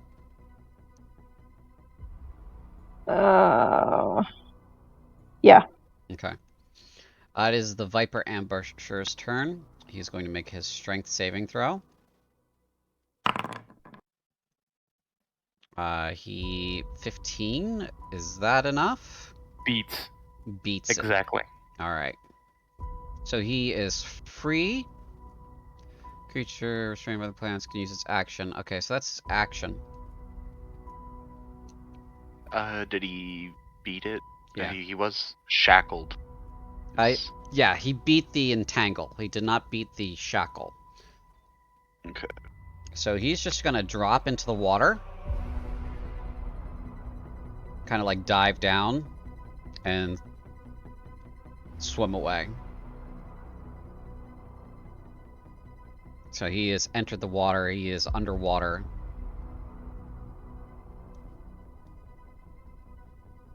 Oh boy.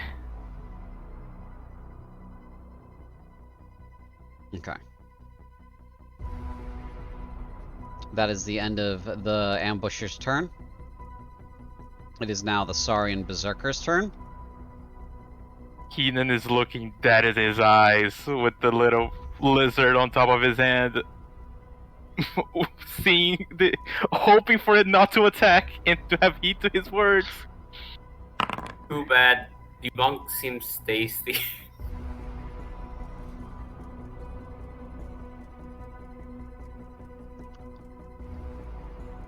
Alright, it doesn't look like it's moving in any sort of aggressive fashion at the moment. but it does seem to be prepared to skewer Hideki in half, just in case. It does have a pretty big halberd. So it is ready to attack, but it hasn't moved yet. Probably the best you can hope for at the moment.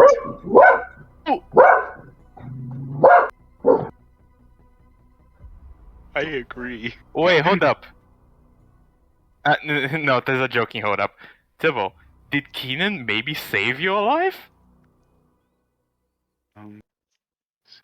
Allegedly, right? Allegedly. It's Kara Doulahan's turn. She's going to follow, but she does not have the benefit of being able to run as fast. So she's going to come this way. So she's a little bit behind Varaka. Alright.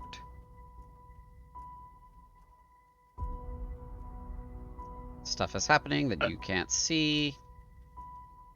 An agreeable Saurian berserker. Yeah, it's just the tech that does that.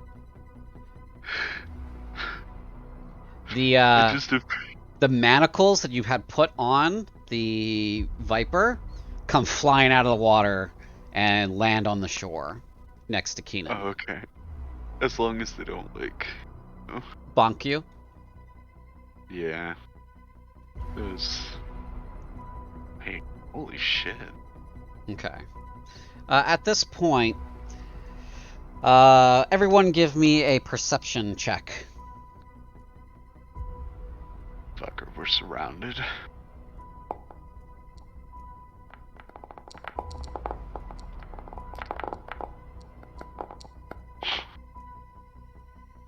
Nice. You have guidance, by the way. Oh yeah. Thank you for reminding me.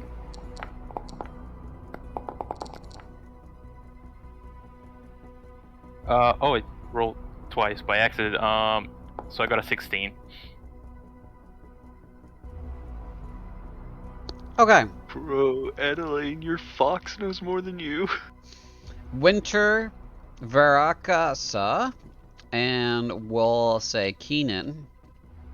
Notice these guys coming out of the sky, landing in the trees nearby.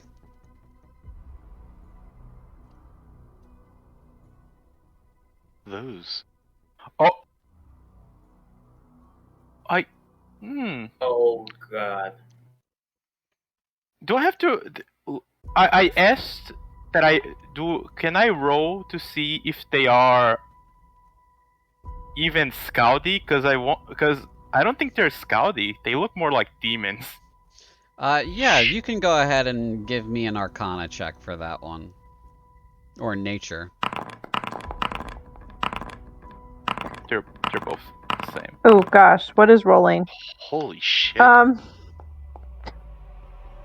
Initiative. Varaka probably also would have tried to figure out what they are, but she's looking to see for black markings.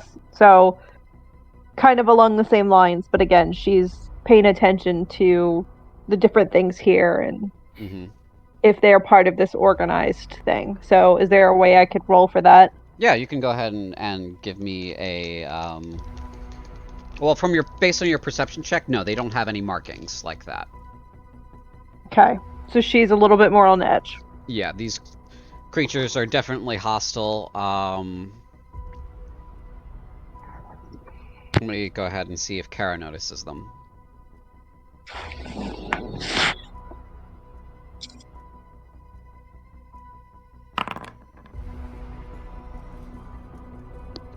Nope, she does not. Alright. Keenan, these creatures are definitely demons. Holy shit! Thank you. Yeah, they're definitely demons. They are definitely not on any of your sides. There's you guys are getting third-partied right now. The old Mexican standoff. At that point, we'll take a 10-minute break, so you guys can wrap around your heads before next round begins. This is gonna be fun. Bro, that Saurian berserker doesn't just fucking body like 5 of these dudes. be so fucking mad. I want this guy to do like a Godzilla roar. All right, so we'll be back in about 10 minutes. We'll be back at 3 o'clock, 3 p.m. U.S. East. Feel free to join our Discord at this Discord. And if you want to get catched up on Val'Ghast games or Heresy and Damnation, go ahead and take a look at this YouTube, because that's where that stuff is. We'll be back in 10-ish minutes. And hold on. Start and enter.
Hey everybody. Hey everybody, we're back. Look at that.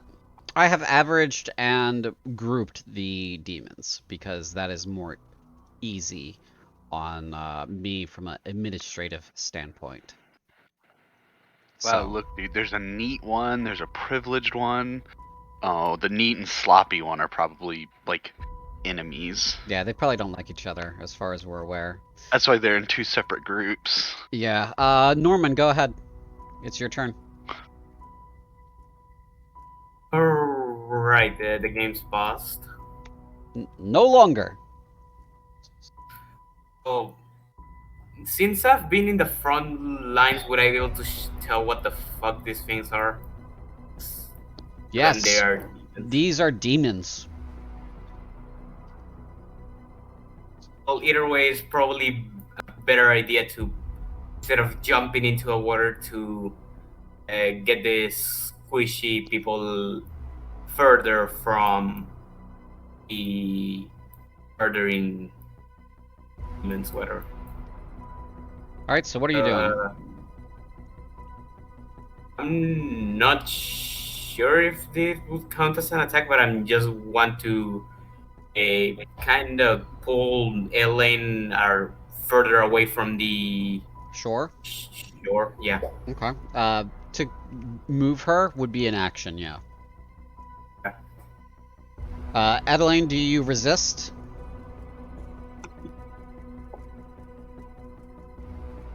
No. Okay. It kind of pushes you up against that that stone wall there, sort of to keep you back further. And you're taking cover behind this pillar, which will offer you half cover. Hey. This pillar right here. Alright. Just for your information, my ping is so bad, the game is still paused. Is it really? Oh man. For me, it doesn't even show you in the player list. I know, you're gone. You've been bodied by the game. Okay. Okay, reloading. You might want to.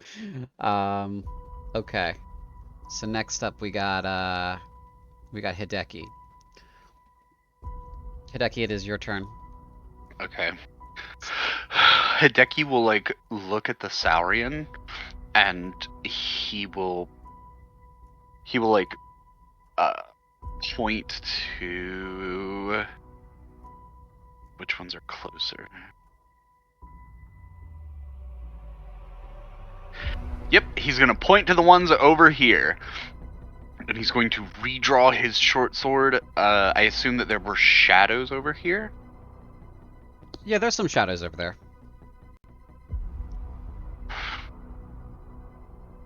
Hey, Tibo. Hey.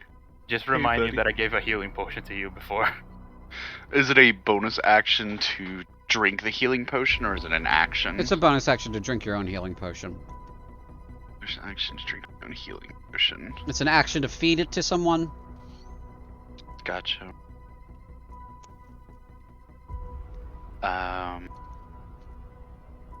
Then Hideki will only get one bonus action per turn, right? Yep.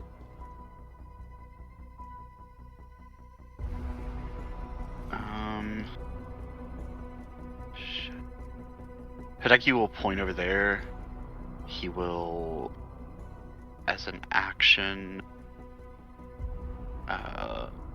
do quickened healing. So, going to roll my martial arts dice. Okay. Get that plus my proficiency bonus. Yep. Yep. So, and I will drink a healing potion as well as a bonus action. Okay. So go ahead and I'm gonna, since I'm already looking at it, I'm gonna put it in the chat. Your quickened healing. There we go. Should just be a d6. My mouse went. All right. Did you put it in the chat? Oh, it was a blind. It was set on blind. Sorry. Okay, I was making sure because I was holding off on doing it. Yeah, I saw it. I was just like, and then my brain went elsewhere. So yeah, it's because of the blind It's all setting. good. There you go. Yep, so 1d6 plus 3. 7 points. And then a potion of healing is 2d4 plus 4, or 2d4 plus 2. So a total of 15 points. There you go. It's good healing.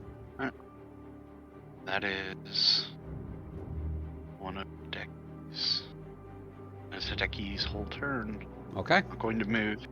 He drew his short sword, did his healing, pointed that he's going to take on probably that group over there, and then drank his healing potion. All right. Keenan, your turn.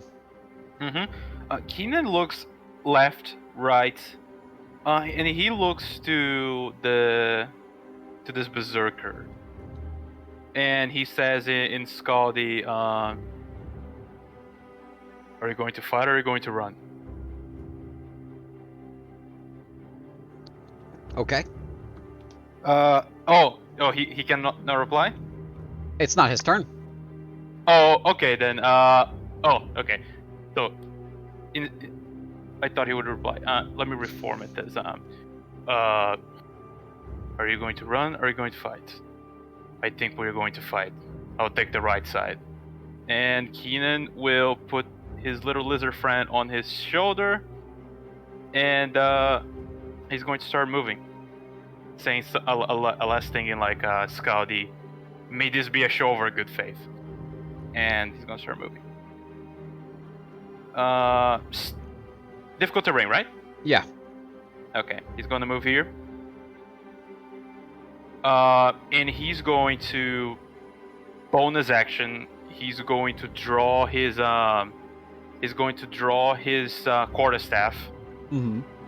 Spin it, and with a magical effect, it looks like a little layer of mold covers it. First first white and then like pinkish before becoming like kind of like a getting like a luster, like it was recently polished, and it cast the shillelagh on it. Zoom. Shillelagh. Shillelagh. Okay. I never spoken that word before. I only read shillelagh. Shillelagh. And as my action, I'm going to activate my symbiotic entity Mm-hmm. to summon my spores to protect me as I get 24 temporary HP. Okay. And I am now a little bit more boosted. Boosted. And yup, they are invisible, but I will say that from like the red caps around, it seems like they get a little less red. And now, if anybody could see it, Keenan is now surrounded by a giant cloud of spores. Still invisible, but maybe on the right light, when the sun hits, you can see this ominous cloud surrounding him. That's pretty. And that's my turn. That's pretty rad. Okay. Edeline, your turn.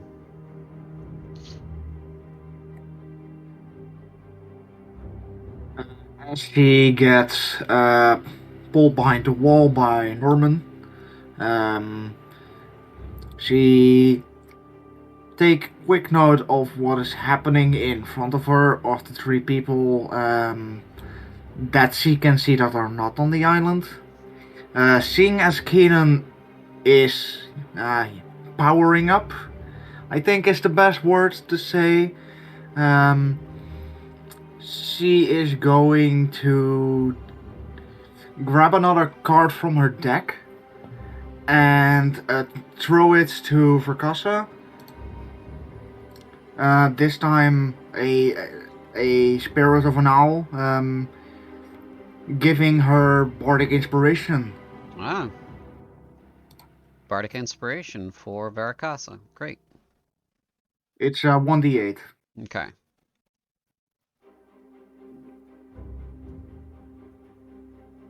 Thank you. And for her action, she's keeping the dodge action in case anything is coming close to attack her. Okay.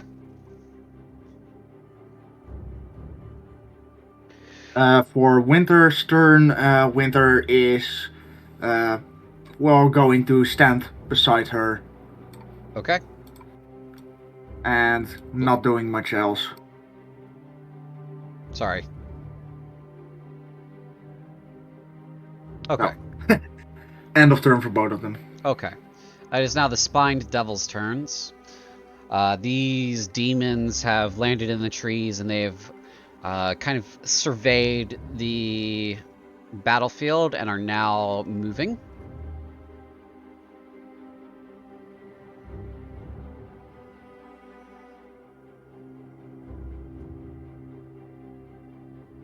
Bitch.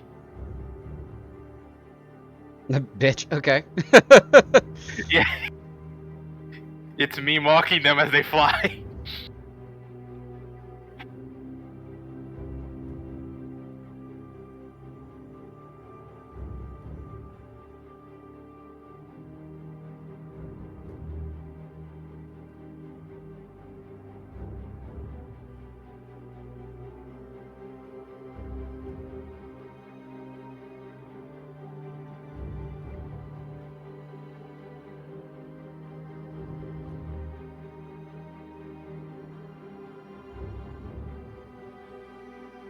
Okay.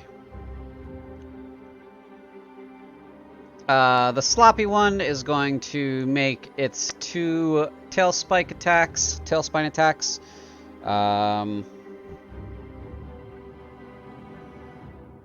Alright, so 20 feet. Okay, one at disadvantage and the other one normal. So we'll do the normal one first. And this is against the Saurian Berserker there, which that misses. And then here is the disadvantage one against our good friend Hideki, because it is just outside range. An 8 misses. So Yeah, Good friend after that. So this creature comes flying in, and as it does so, it kind of does this like little flick with its tail, and once towards the Saurian Berserker and once towards you. This little spike comes flying out towards you. It's on fire. It goes over your head, misses you. Alright, so this one over here, the Neat Devil, is going to make a pokey pokey attack with its fork on Kara.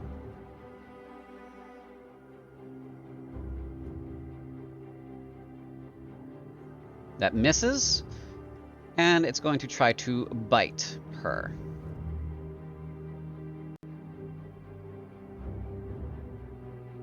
That also misses. Okay. This Spine Devil, the privileged one, cannot see Kara because of the tree and its companion, so it will take a pair of shots at Veracasa.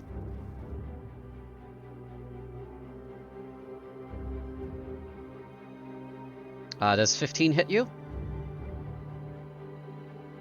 Not with my shield. Okay. The spine bolts off your shield, just bounces. And then the next one. That one also bounces.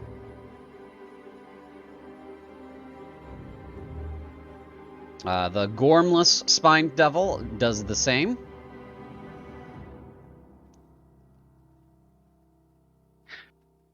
What's a Gorm and why is he missing?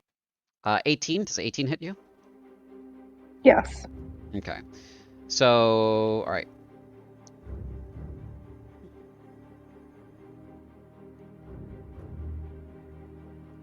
You take a total of 4 damage, 1 piercing damage, 3 piercing damage, and 1 fire damage.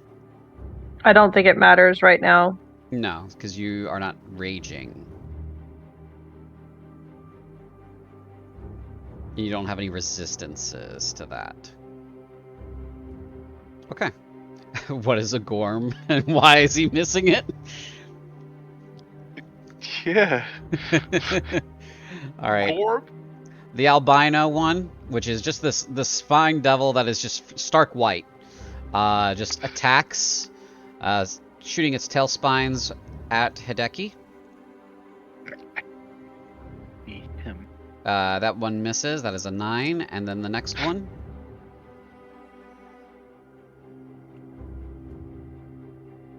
An 11 also misses. Okay, so we got Sloppy was first, and then the left side went, so that's the rest of the right side. Okay.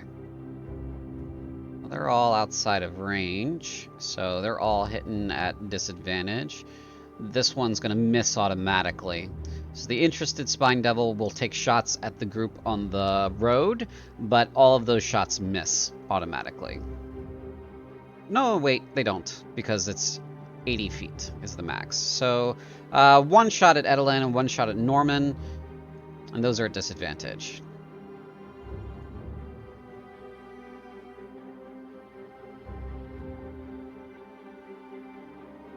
I don't believe an 8 will hit, and I don't believe a 6 will hit. Nope. Alright. Which of us? Oh, never mind. It doesn't matter, because I don't think that'll hit either of you. So, okay. Mr. Stimulating Spine Devil is going to take a shot at Keenan. 2 shots, disadvantage. I am going to use...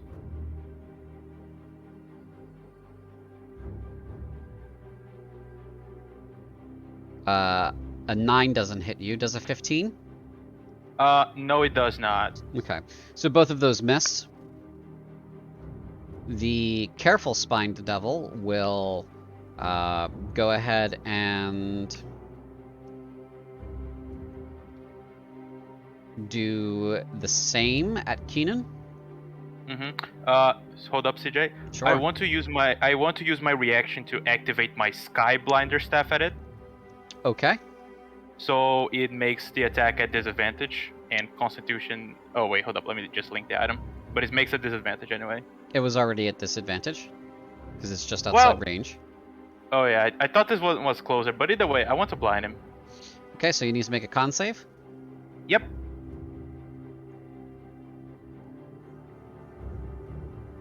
18. Ooh, beats. Okay. Yep. So let's save. Here's the disadvantage attacks. I don't think a 12 hits you. Or Nope. a 6. Okay. Alright. So that is the end of the devil's turns. It brings us to Veracasa.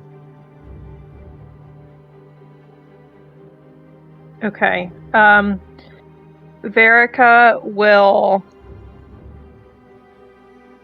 I'm gonna say she's gonna try to move up and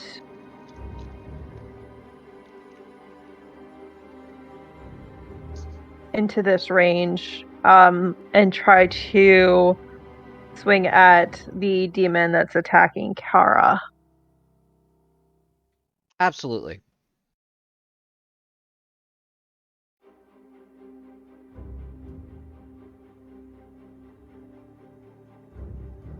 And she has her shield, so she can only do the one-handed, right? That's right. Okay.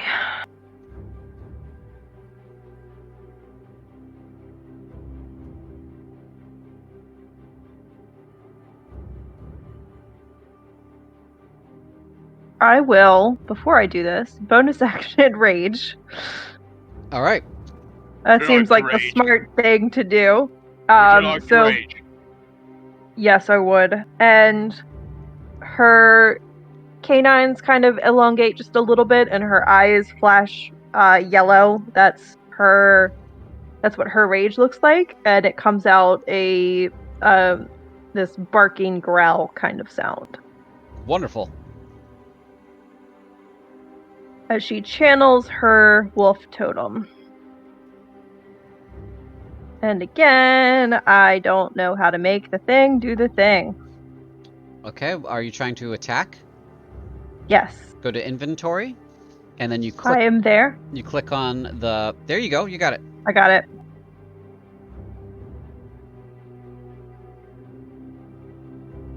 Normal. Ooh. A 12 misses. Gentle reminder that you have Bardic Inspiration, 1d8. I will use it. Let's do that. Okay.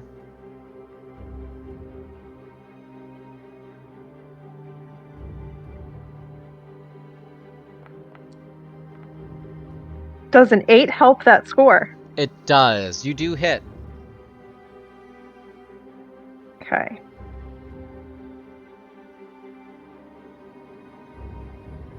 Alright, so how does this work? I do my normal and then it's extra for rage?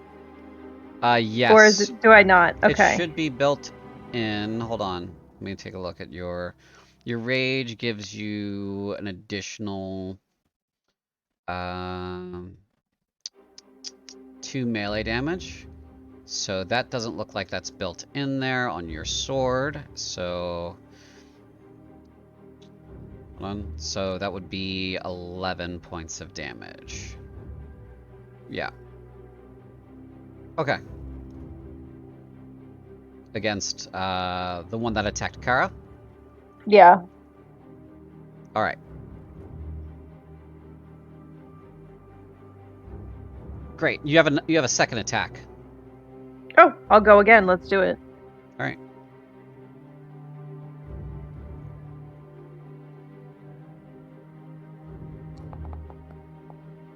Big money. That does hit. Do I still get the extra rage? Yeah, you damage? still get the extra rage damage, yeah. Okay. It's my first time playing a barbarian, folks. You're doing great. 11 again.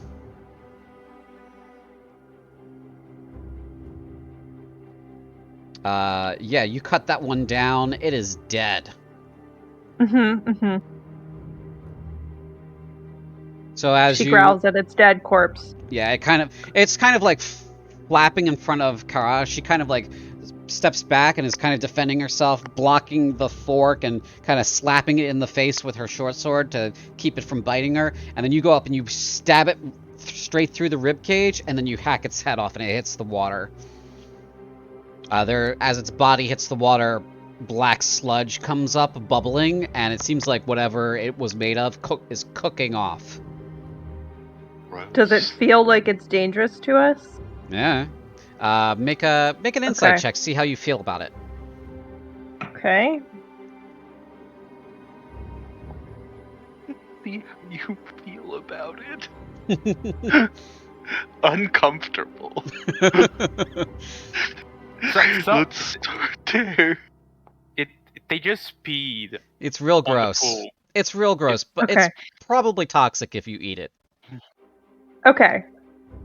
What if I cook it first? Well, it's cooking itself off right now, so it's probably not I helping. mean, I didn't plan to eat it. I just wanted to make sure it didn't feel like, like acidy. All right. End of turn. End of turn. She'll nod at Kara and make sure she's okay. She nods back. A spicy touch. Okay, we got the reserved Viper Ambusher, who is going to make an attack with its venomous bite.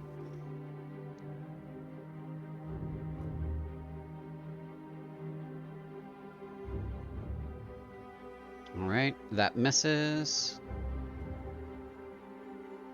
And now its claws.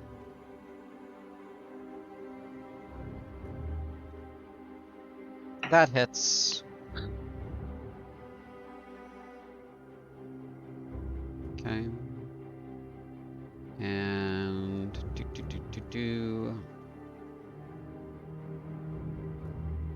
yeah.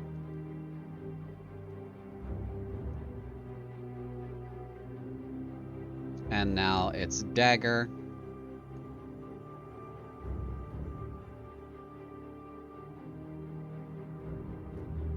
Oh, need to roll one more for that. That hits, and then damage. And it's sneak attack damage. 46.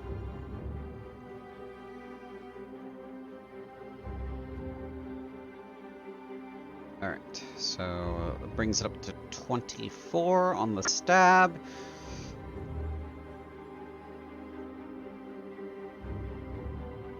So it takes that.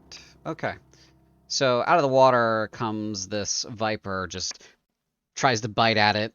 The devil kind of jukes out of the way. It gets hit with the claws. A little bit of blood comes flying off of it. And then the viper, with the other hand, buries its dagger into the creature's chest.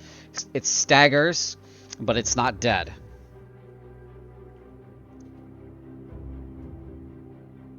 Okay. It is now the Saurian Berserker's turn. Ooh, what's his reply? Come on, Godzilla, let's see it!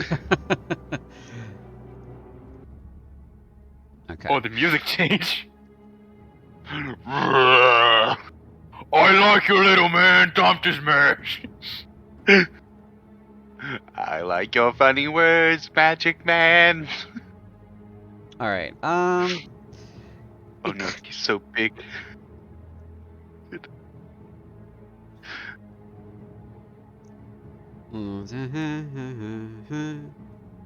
Yeah. Oh. Berserker's so big, there's a lag time between his ears and his brain. Okay. Halberd attack. Oh, natural 20 on the halberd. Okay. Remember, Hideki, that might have been you. Yeah, but it's not. He's gonna pick Hideki up and then beat the thing with it. Because I'm so kawaii, he didn't want to hurt me. So it goes around you, kind of ignoring you generally. And Keenan's off somewhere else. He's kind of fucked off since he spoke to the Saurian, so the Saurian's already moving. And then it just like stabs straight through the demon. Head of the halberd goes out the other side, and it pulls it out. The creature's still alive. That's the first attack.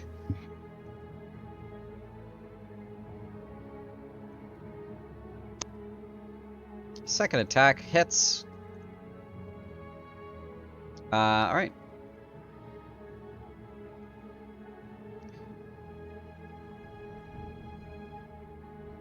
And so he bites it after kind of yanking the halberd out of it.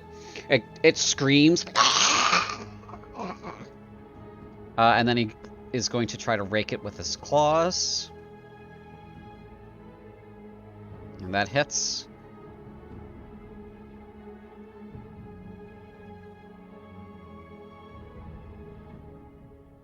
And that kills it.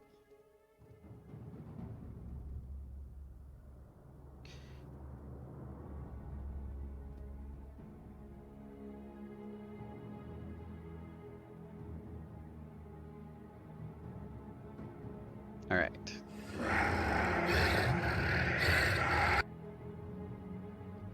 The berserker rips it in half with its claws. Just two halves of it falling into the water, bubbling black brew coming up. And that is the end of the berserker's turn. That's a little sexy there, buddy. Okay, Kara's turn.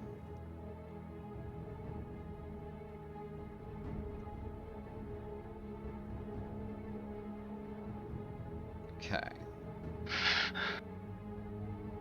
She's gonna move over this side of the privileged spined devil, and she's going to attack it.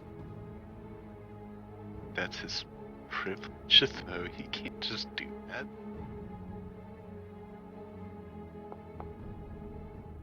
Oh, I was so close to a natural 20. Now you know how I feel. Mm-hmm. No. Oh, no, 50 to 5. Mm. So her first swing misses. The creature kind of parries it with the fork. Her second swing also misses. Deflects again with the fork. That is the end of her turn. Oh no. Sorry, Karen. It's a little funny though. Okay. The Skaldi Bushwhacker. You hold it together there, Tib. Ambushes the, on a natural 20, the sloppy spine devil. Come on, man. 22 points of damage. It's got to make a strength saving throw.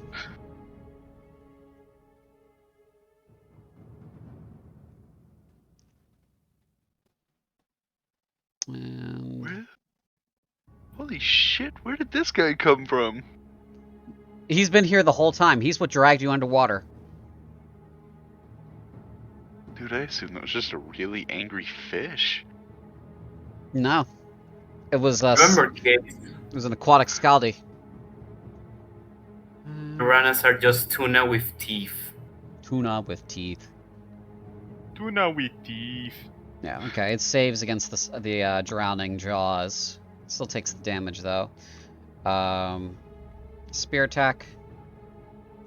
Because it is... Did not know where the enemy was. Advantage. So... Hit. Big 2. And then a claw attack.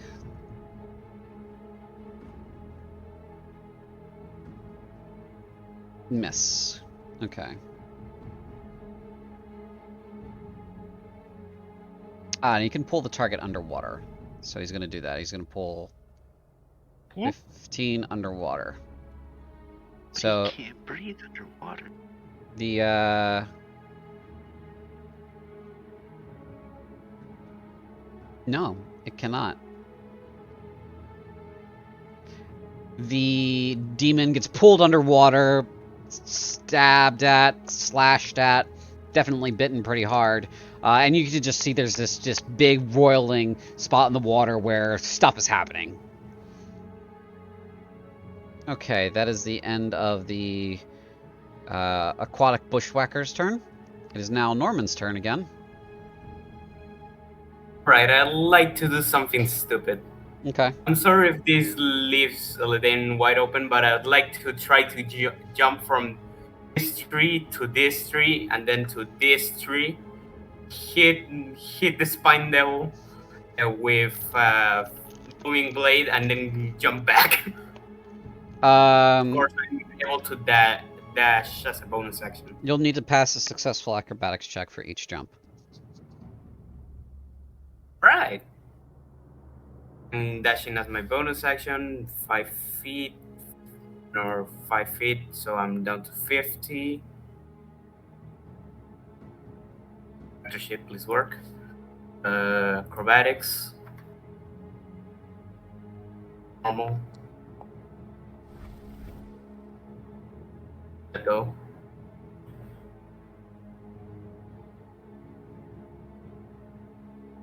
Bro, I like that it said oof for the natural. Let's succeed. I was confused there for a second. I was like, what? Is that a 1? But then it's a 20, so it's a 30. Yeah, you succeed. I'll say with that 30, it's good enough to get you all the way out here. Right. I'd like to use Booming Blade. The only restriction is that it needs to be at least a weapon worth 1 SP, and the whip's worth 2 gold. So I think I'm able to cast it.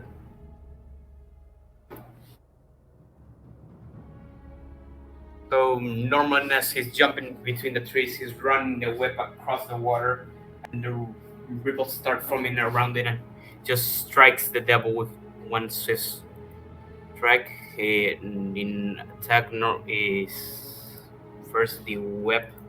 Okay. Yeah, it misses. Yeah, that misses. Shit.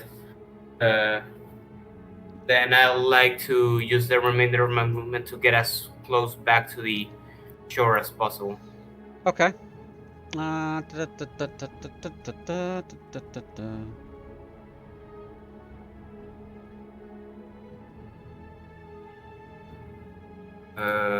So it should be 10. From here it's another 10. That's 20. And another 20 back, or 40. Actually, with 60 movement speed, I should be able to make it back. Yeah. Okay. So you hop the trees like you're, I don't know. I got nothing. You hop through the trees, you attack with your whip, you miss, and you scoot back. Yep. But with your fancy footwork, you don't get, you don't leave yourself open to an attack of opportunity, correct. So, I believe that's the end of your turn. Okay. Hideki, it is now your turn. Oh boy. God, let me go through. Let's see. So that one's engaged, that one's engaged. That one's not. That one's not. That one's not. How are these two guys looking? Roll an insight check. Okay. Insight is not something Hideki is very proficient at. Ooh, 14. He's this one here, the one that's fighting the aquatic one, is probably about half. The one that's fighting the viper is on death's door. Okay. So then let me ask a rules clarification. Sure thing, pal. If I do an attack action and I have an extra attack, does my extra attack have to be against the same target? No. So then Hideki will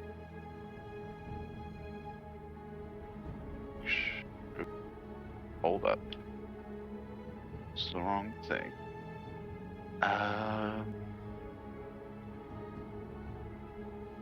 Okay. So Hideki will shadow step here. Okay. There's a shadow here. Yeah. Shadow step there. Then he will make his first attack against Schmuck there with his short sword. The sloppy one. Okay. Yeah.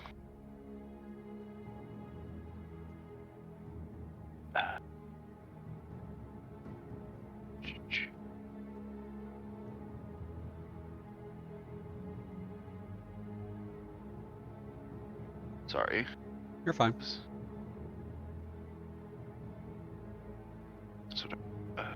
So it will be an attack advantage because I shadow stepped. And you do have No, yeah, because you shadow stepped. Sorry, for some reason I was thinking you were a rogue. I can be a rogue if I want to. Oh, you can leave your friends behind. 21 hits. 21, yay! So then, as far as damage goes, make sure that counts with, okay. Normal hit. That will be 10 piercing damage. With the sword? Yes. Okay. Let me look at your features real quick. Yep. Key fueled attack. If you spend one more...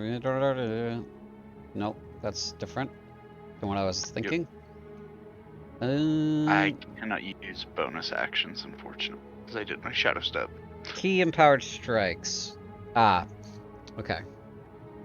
That's only applied to Unarmed attacks. That's right. Okay. Oh. Okay, so that didn't do Didn't finish half him. of what I wanted to do. Okay.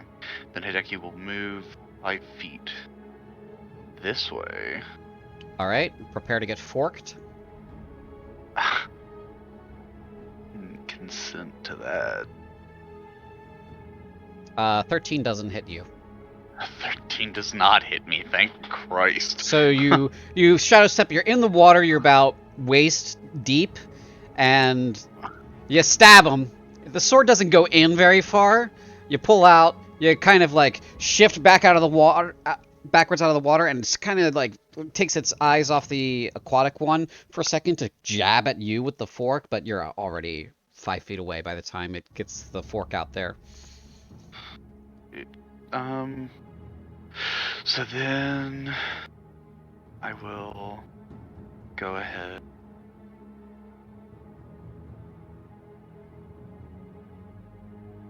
Second attack? I guess I'll do, yeah, I guess I'm going to do an unarmed strike against this guy in front of me. Okay.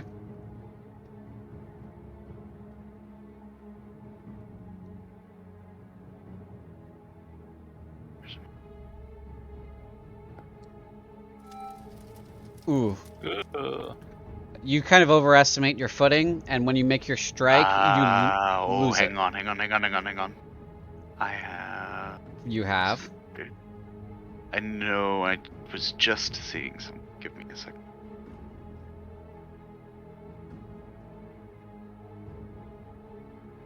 You see, he has.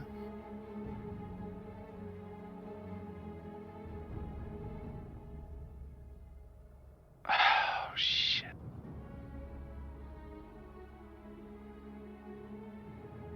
Has anyone hit with a 14 before? Natural one's a natural one, though. Damn. Okay, never mind. Hideki is just gonna, like, miss and bumble around. Yeah, you go to swing, and under the water, the rock that you thought you had stability on slides out from under you. It's a turtle. And you kind of do a split a little bit, and you're... for a second. But it was the snake's tail. He tripped me. No, it was a snapping turtle. This was payback. You can't change my mind now, CJ. All right. End of your turn? Yeah. Okay, Keenan, your turn. Mm-hmm. Get out of here with that many months later stuff. Okay. So let's try something. 1, 2, 3. Let's go here. And okay. So I'm going to stow my quarterstaff away for a second, as I'm going to cast Chill Touch on this little friend here between them. Okay.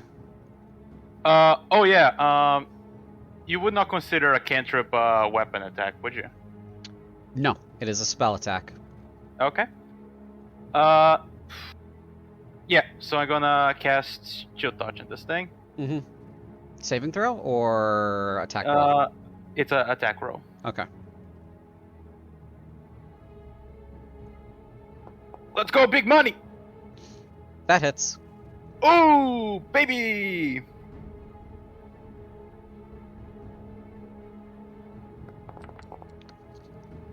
Oh, max damage.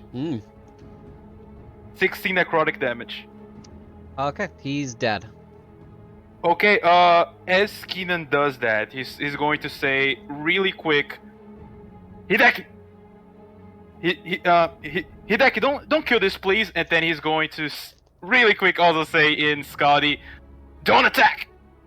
And you see this chill hand skeletal coming out of like Keenan's, as it's going to go and grab the throat of this spine devil.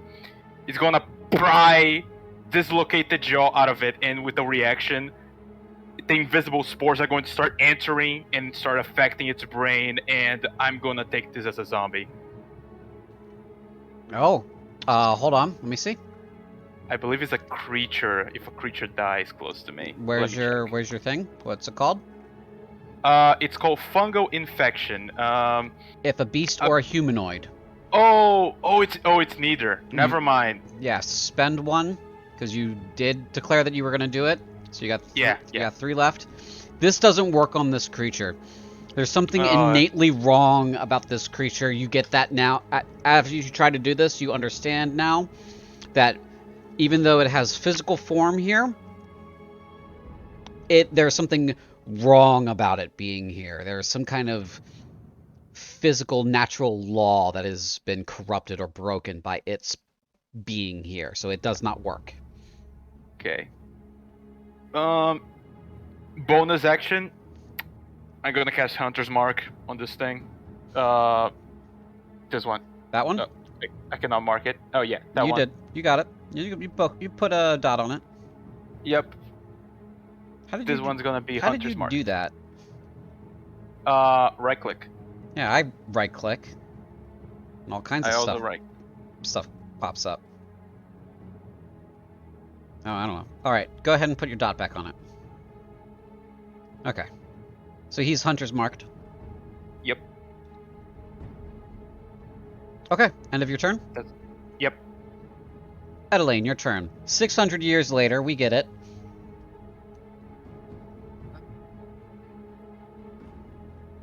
You might be... Would Adeline... Go ahead. Would Adeline see that she got attacked by the one of the spine devil? Yes, the spines kind of hit the ground nearby, and they burst into flames when they come into contact with something. So it was attention grabbing.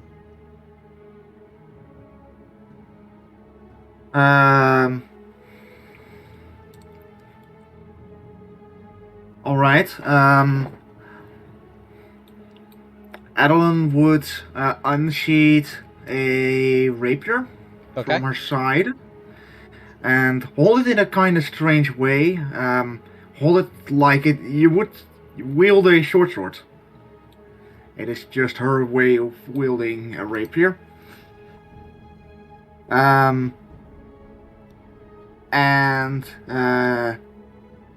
Readying a action to attack if it gets in range of her. Sure.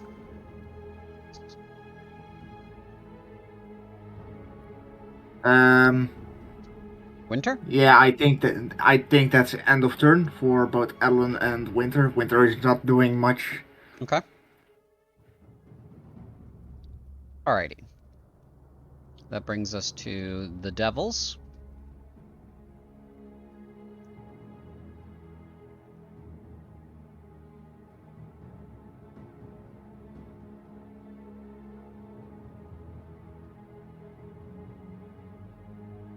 One's dead.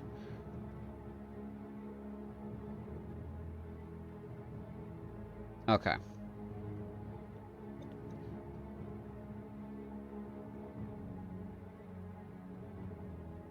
Alright.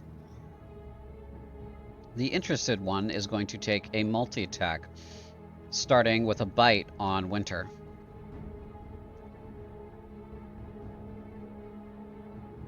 $16 hit it? Yeah, looks like. Okay.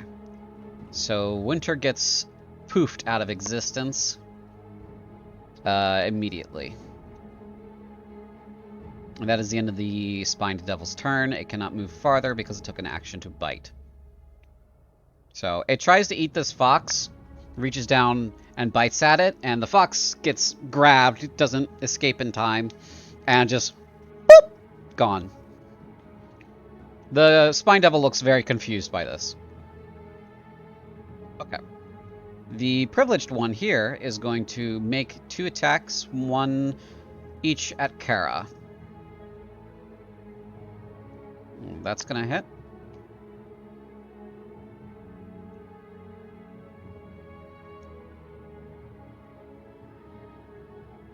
Okay, she takes 6 points of piercing damage.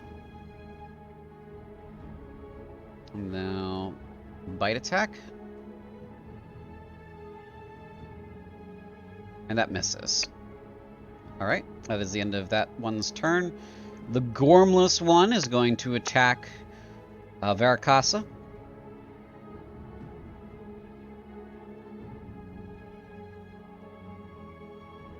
Misses, and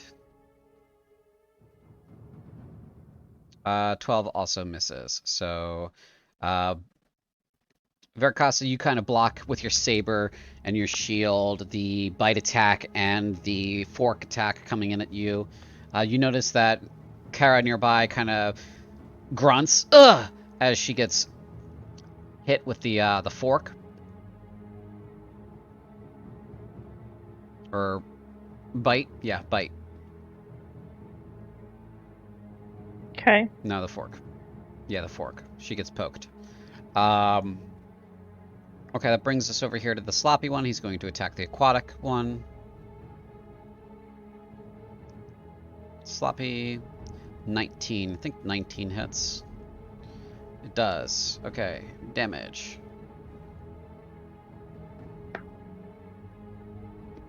Alright, and...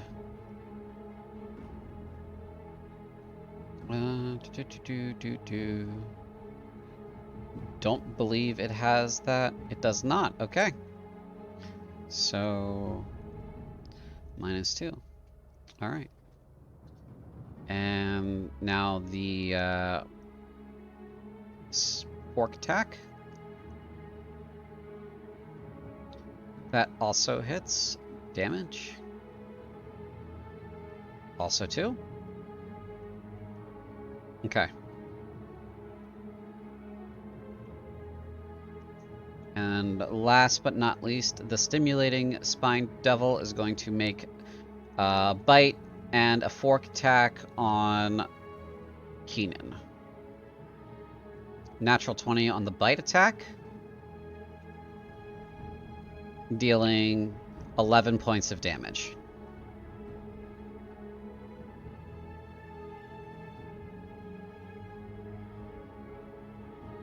And I don't think a 10 hits you, Keenan. You guys can all hear me, right?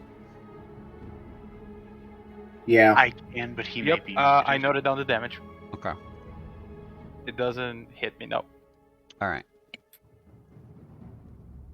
Great. That, I believe, is the end of the Devil's turns. Gormless, Interested, Sloppy, Privileged, Stimulating. Yep, they're all done. Veracasa, your turn. Okay. She is going to move up to this spot, kind of around. She is going to attack this guy, the one that was biting her initially. Mm-hmm.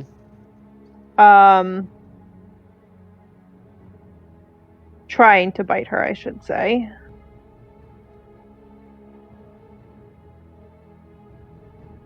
Again with her saber. Mm-hmm.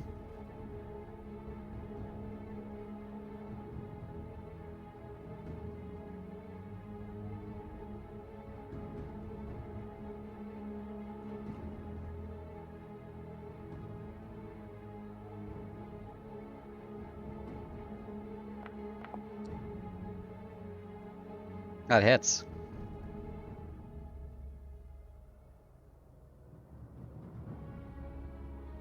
I sure hope it does. With the +2. Mm-hmm.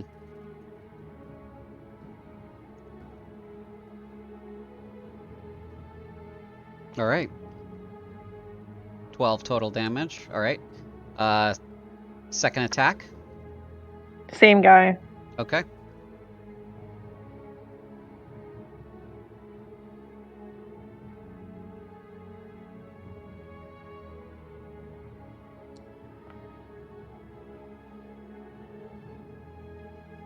$23 hits.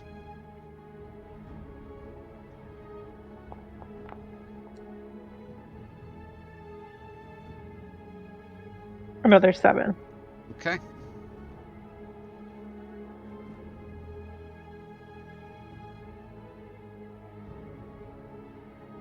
Alrighty. End of your turn.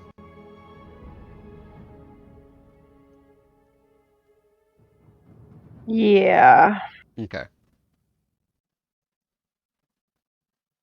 This Viper ambusher is going to come around, kind of slither up the tree, and then attack from above that spine devil there.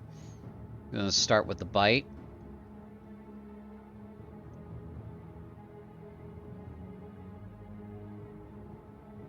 Uh, 21 will hit.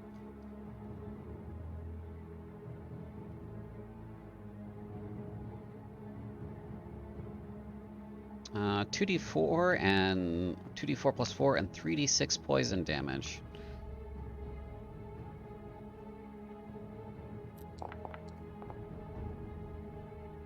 All right.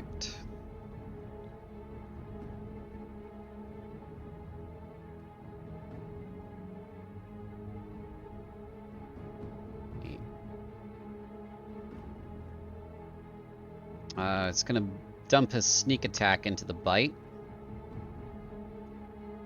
And so that is 46 extra damage.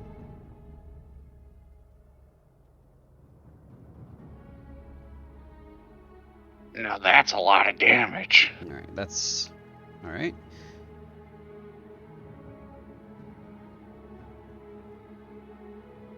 That's enough to kill it. So it comes, kind of slithers up the tree and then coils up and then launches itself mouth first at the back of the demon, gets it in the back of the neck, right into the water, pumps all of its venom into it, and the demon doesn't come up.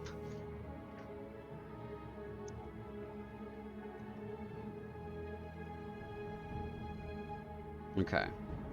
Our Saurian Berserker can come over here. He's gonna start with a halberd attack. That misses. Time for a bite. We'll roll that halberd again because it is flanking technically. 14 will hit.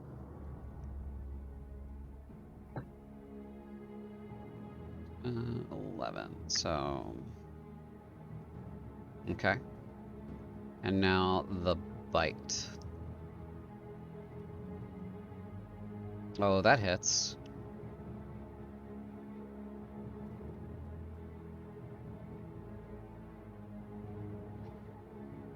So after stabbing it with the halberd to kind of like get it to stay in position, the Saurian Berserker clamps its mouth down over top the demon's head and just crunches it, biting it clean off and then right into the water. Go ahead.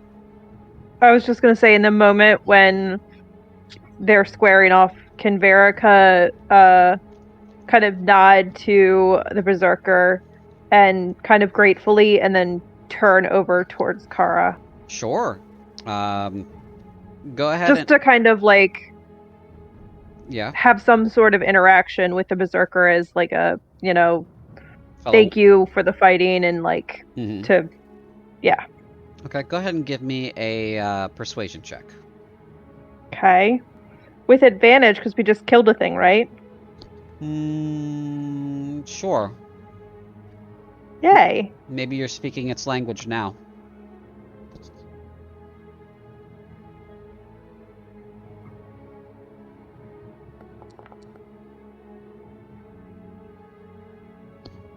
Alright.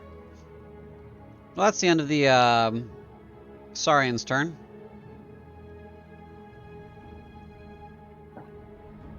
It's Kara's turn now. She's gonna make her 2 short sword attacks. Advantage? Yes, because you are now flanking. Oh, natural 20 for Kara Dualahan. Let's go.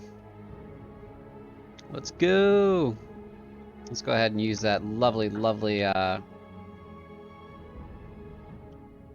no sweat crit emote right there. Critical hit.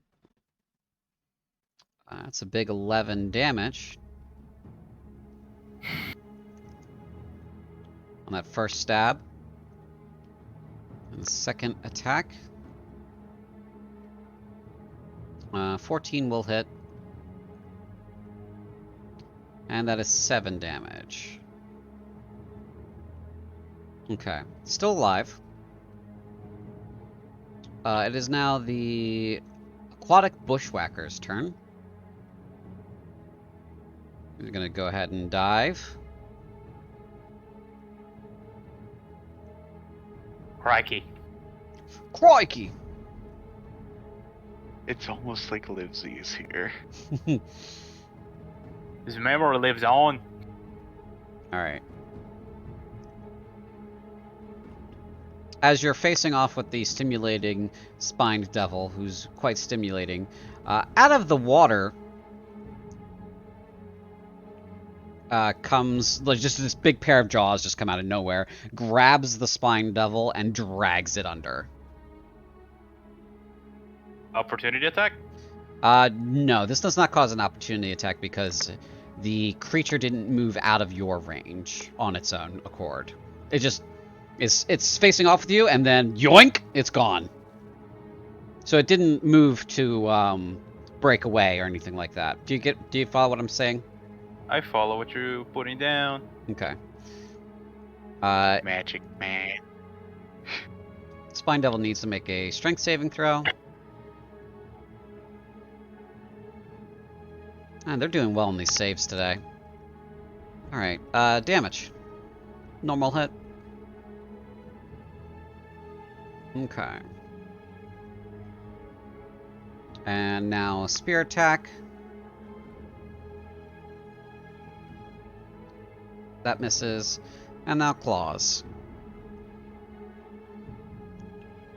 Also misses. Okay.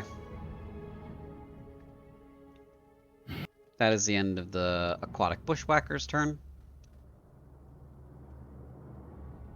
And we're back to Norman. Right. First off, I'll like to move over here. Okay. And I like to hold my action of attacking this spine devil with booming blade once Eladane gets on the other side of the devil, so we can flank him. Okay, so you're gonna wait until he's flanked. Okay. And that's the end of my turn. I don't have a bonus action to use right now. Okay. Hideki, your turn. Hideki's turn. Okay. Where did our aquatic buddy go? Or did he fuck off to parts unknown? Oh, he's Below right you. there. Oh, there we go. Oh, he's below you right there. Yeah, I see him. Hideki will move there. And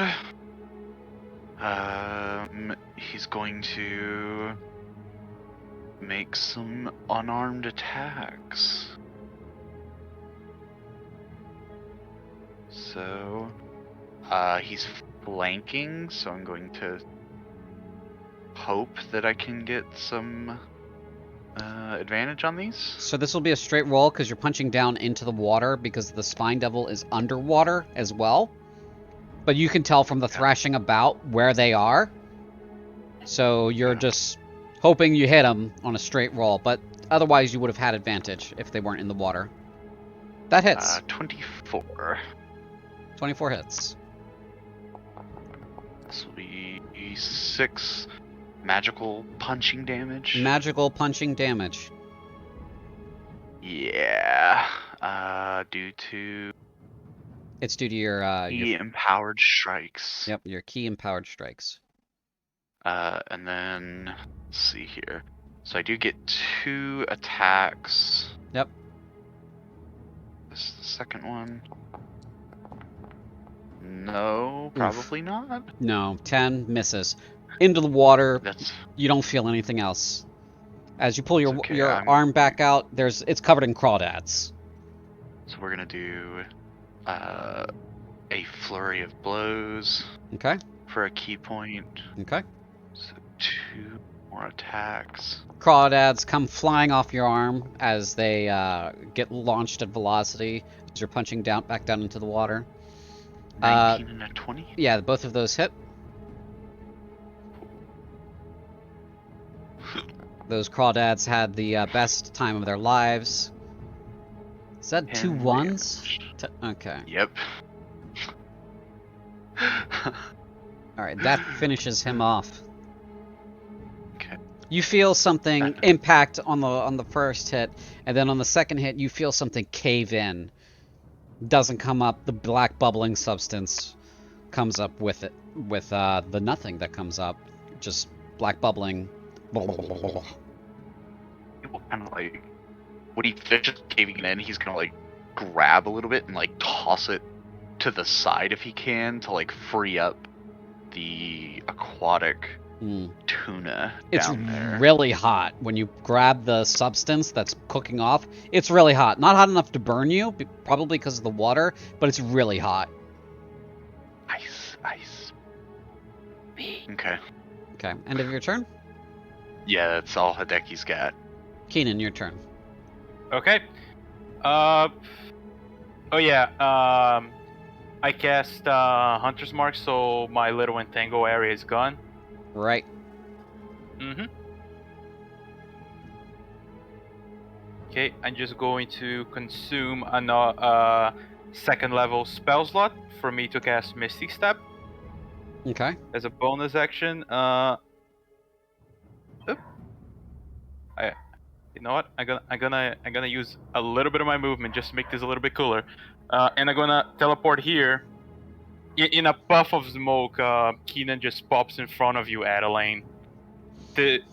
Fully armed, fully ready. It's not the foppish demeanor that you normally see. He's like completely geared up for battle, and the bloodlust is completely contained in his facade, in his composure, but he can still break through a little bit. He looks at you, gives you a soft expression when he realizes you're not hurt, turns back and is going to smack this thing with his his little quarterstaff. Commence with the bonking. Commence with the bonking. Let's go. You can do it. Ooh, that's a 13. 13 hits on the money. Yay! Okay, so D8, and because I have my spores around me, I get an extra 1d6 necrotic damage. Mm-hmm. Plus 4. Let's go. Unfortunately, my Hunter's Mark is on the other guy. So that's gonna be 14 damage. Okay, the D6 is necrotic, right? Necrotic damage, the other one is just magical bludgeoning. Magical bludgeoning? Because it's Shillelagh. Oh, yes. Shillelagh? Shillelagh. Yeah, so it's gonna be 11 magical bludgeoning and 3 necrotic. Okay. You bonk him pretty hard, and he goes kind of spinning a little bit. You dare? These are my allies. Norman, if you would like, he does not technically qualify for flanking because he is not directly across. But if you'd like, you may take your attack of your attack now that you've Oh, I saved. need the advantage so I don't miss and do absolutely nothing for another 10 turns. For another 700 years. Okay. All right, Adeline, your turn.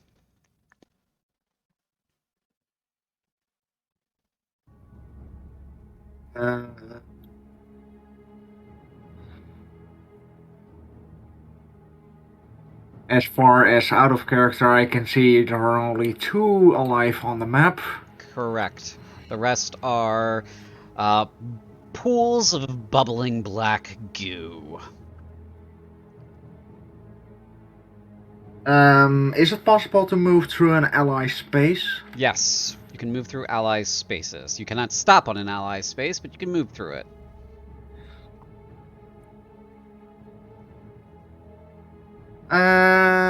In that case, Adeline is a little bit pissed off the disappearing of Winter. Yeah, that one ate him. Tried to. I mean, Winter is not gone, but may rest in our hearts. Just gonna move 10 feet past Keenan with her short swords. Rapier. He has a rapier, but holding it as a sword. Same difference. And that's how did I do this again? You, over here. Yeah, there you go. Nice. Do I get advantage for flanking, or? Yes, you do. That hits. Normal roll. 8 piercing damage. right. That's my cue for attack. It dies. Oh, fuck. Adeline buries her rapier into its chest. It keels over immediately. You've had it set up for like a half, almost a good 3.5 seconds, just waiting for her to get in there, and she gets in there in one fluid motion. Whoop! Dead. This one. Gonna roll so many dice. I know. This one doesn't become a pool of bubbling black goo because it is standing on something. It turns to fire and ash and burns away. Oh no! It is gone. It is gone, but it is dead.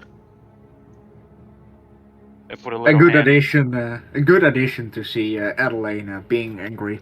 I put a hand between Adeline and the thing when it like becomes fire and ash to shield her. It's just really hot. You guys you have enough space for it to not be a problem at the moment. It's getting hot in her. Oh, there goes my action again. Sorry, buddy. You just did just enough damage. Anyway, Kara or Varaxka, who's gonna like destroy this thing? It is now the privileged spine devil's turn, and Veracast's turn is after that, so we'll see. It's going to take a bite attack and a fork attack, both at Kara.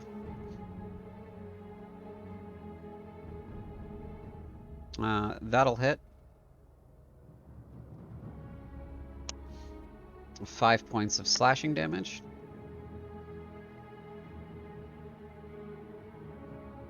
And fork attack. I'd like to do a thing. You can do a thing.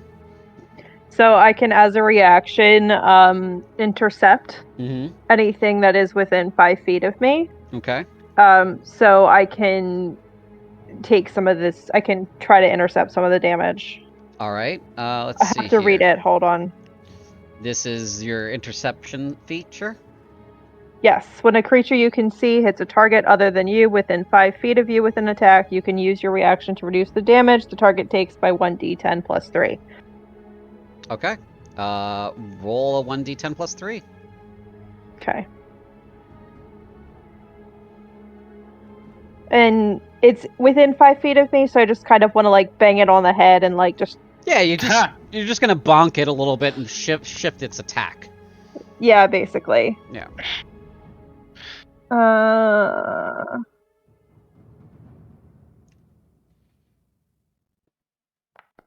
I think that went. I did it manually. Yeah, that's fine. You've completely negated that attack. Kara gets 5 of her hit points back. So yeah, you see that it's about to get a good bite on Kara, and you just whack him with your shield. Bonk! Staggers a little bit. It's didn't manage to actually hurt her that time, and then it tries to poke her with the fork, but it's off kilter enough that a 10 just won't hit her. So that is the end of its turn. Guess whose turn it It is? is now your turn.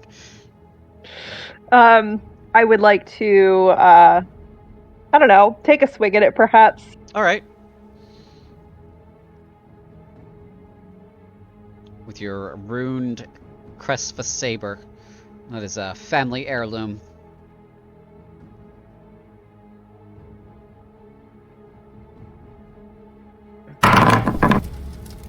Whoa. Hold on, sorry. It's doing a thing.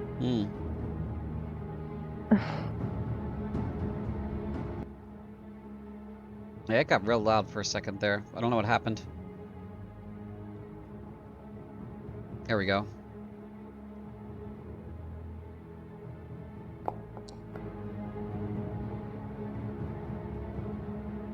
Yeah, 21 Just 21 hits. hit. Yeah, absolutely. Okay.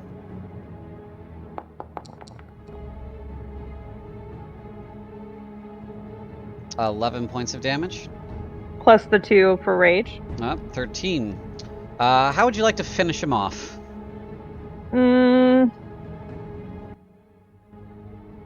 I mean, he's already so winded and like staggered. I might just like give him a nice push into the drink, but you know, with my sword tip. Okay. Yeah, you go ahead and you get a two-handed hold in your sword, and you just stab him in the back and push him down into the water. His body begins to dissolve in the smoke and ash and fire like the other ones have, but you get him under the water enough that it just black bubbling fluid comes out. And that is the end of this combat. However, things are more or less tentative because you still have the Skaldi who may or may not be hostile to you. Mm-hmm. The Hideki would like to move over to this Viper Mm-hmm. and like fully like he on the way there he'll sheath his short sword and bow and in his best Skaldi apologize for manacling it earlier. Okay. Roll a persuasion check. Oh, if ever there was a time. Okay. A 17! Whoa! Okay. It seems to rattle off some rapid Skaldi. You can pick up a couple of words. Something along the lines of, Don't call me a gaijin, please. brazen and stupid, and yeah, brazen and stupid is something that comes out of its mouth, but it kind of just like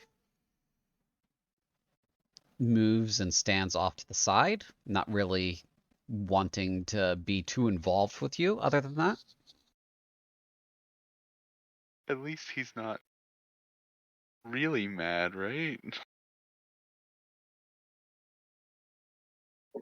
I'm gonna Right? maybe. I'm gonna look at both like Adelaine and Norman see if they have any wounds. Keenan slowly coming back to himself instead of going battle mode. Like, I'm sorry that I went away. I had to say something to the big lizard man. Did any of you get wounded? Surprisingly, I'm totally unscathed. What about you, Adeline? Adeline looked at the place where Winter was quote unquote murdered, killed, and just says Winter. Oh, as would I have ever seen like what happens when Winter dies, if it ever happened before? Can you reclaim him? No, he wouldn't have seen that. Oh, can you get him back? I know there was a magical nature to him. Yeah, I can get him back. Just costs time and resources. Don't worry about it. He'll be here before long. Do you need help crossing the swamp?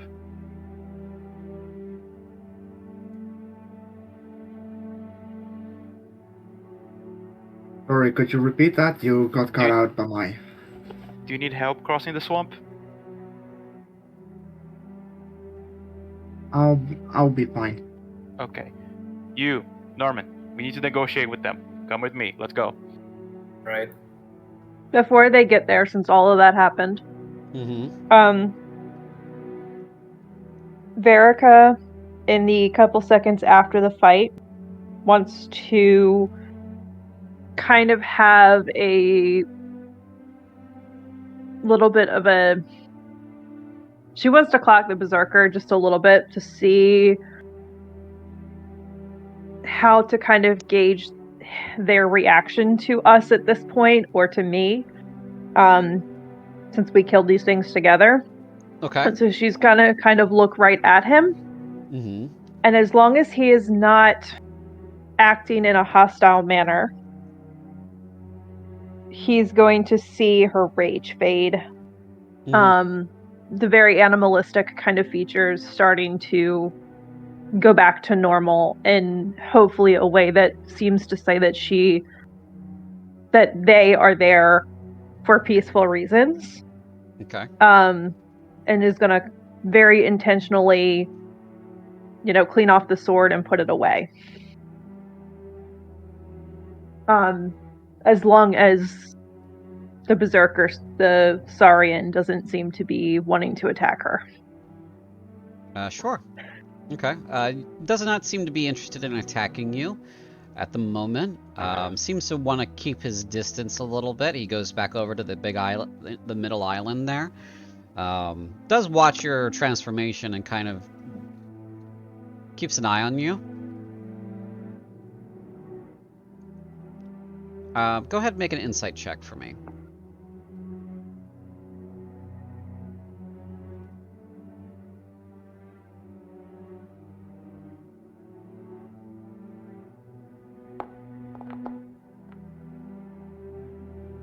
$14.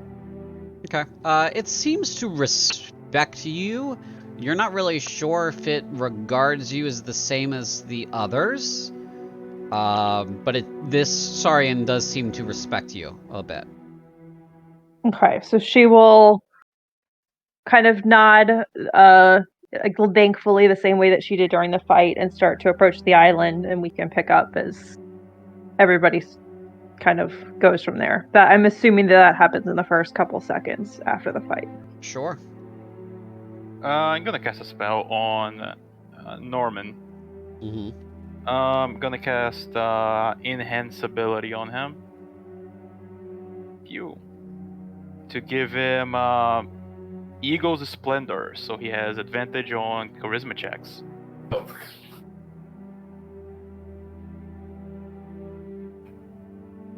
Right. And I'm gonna give you my little lizard to help you speak better. Put you on your shoulder. Right. I'm not sure if it's gonna work since he can communicate with you, but not me. Well, I'm kind of helping you as I like pick up what you say and I make him do the gestures. Because it's like a gap, as I understand. So you start saying the word, I know there's a gap in there because I also don't know the language. I make him do the gesture, and then you keep on going. It's just gonna be with a really shit accent. Well, if that's how you want to approach with that perspective, sure. No, out of character, because I flunked that roll reading that book. Look, man, you got those 9 persuasion, and then you told us that you had them, so you better flex them. Fair you enough. got them for a reason, so I'm making you do it.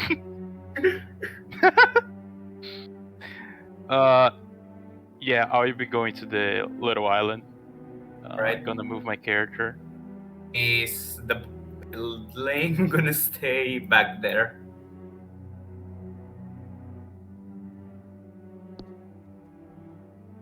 It's up to Adeline. Adeline is indeed going to stay back, but keeps an eye on. As far as she can be, keep an eye on everyone. Okay. As you guys approach, it looks like the Skaldi are having a little meeting among themselves at the moment. Mm-hmm. Keenan's gonna look at Kara and gonna cast Healing Word on her. Okay. Can we pick up what they're saying at all? Make a perception check. Oh boy. That will heal her to full. A 16. They seem to be talking about you all. They're talking kind of fast in Skaldi, so it's a little bit difficult to follow. But they're discussing you all, is what you pick up. Sí, ¿dónde es biblioteca? No. Está al otro lado de la esquina. Is Veraka also hurt? I have to run real quick, but no, she got like 4 points of damage. Okay. Yeah. Hideki is hurt. Oh shit, yeah. One for Hideki. Both Emotional emotionally damage. and physical. 6 points. Keenan is not even like doing anything grandiose at the moment. He just gets quietly in the island, clocks everybody, and you see him just quietly muffle a word below, behind his little scarf, and heal for Kara, looks at you, heal for you, and he's keeping quiet, just observing the Skaldi.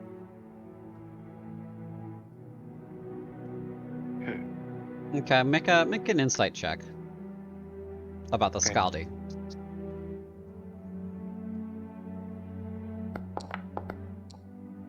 Ooh, natural 20. Nice. It didn't have the Thomas the Tank Engine. Nobody had like a little. Yeah. I know it.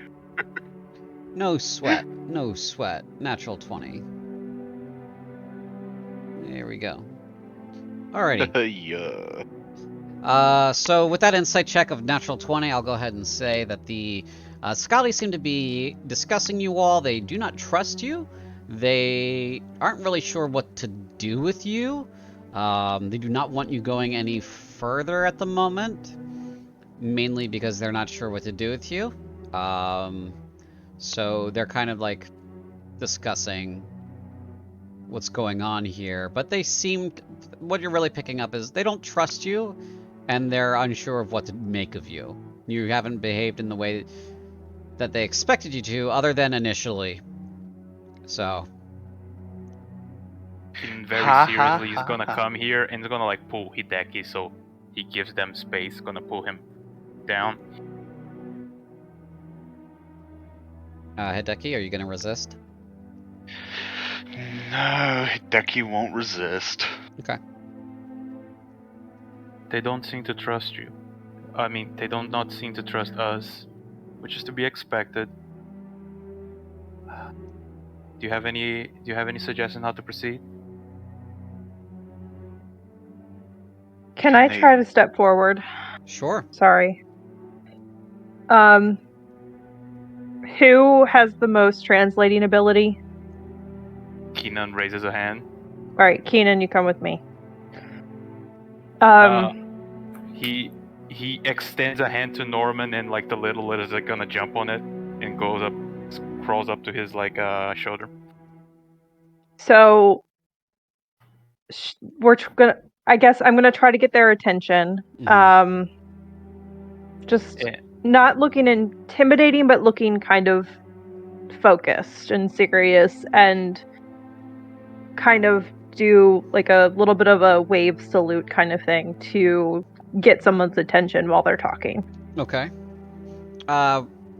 You get the Viper's attention because they're the one that's facing your group more or less. So when you come around the corner here, I'll say you go this way. Yep. That's the one that sees you, and so they all kind of like turn to you, and this one kind of like backs up a little bit to give you a little more space. Yep. Beep, beep. So I'm gonna try. I'm gonna speak as I'm kind of saying this. Mhm. I'm gonna assume they don't understand me. Okay. Do I see any looks of recognition as I'm speaking in common? Not really. Okay, so then I'm gonna say, so Keenan, and I'm gonna point to Keenan, is gonna speak for me, and I'll do some sort of hand motion between like us, and then I'll have me speak, and then have Keenan translate, and see if they can pick up that I'm trying to be the voice here. Okay. CJ. Yeah. I'm going to recast enhance ability, but I wanted to ask you if I can know this knowledge, like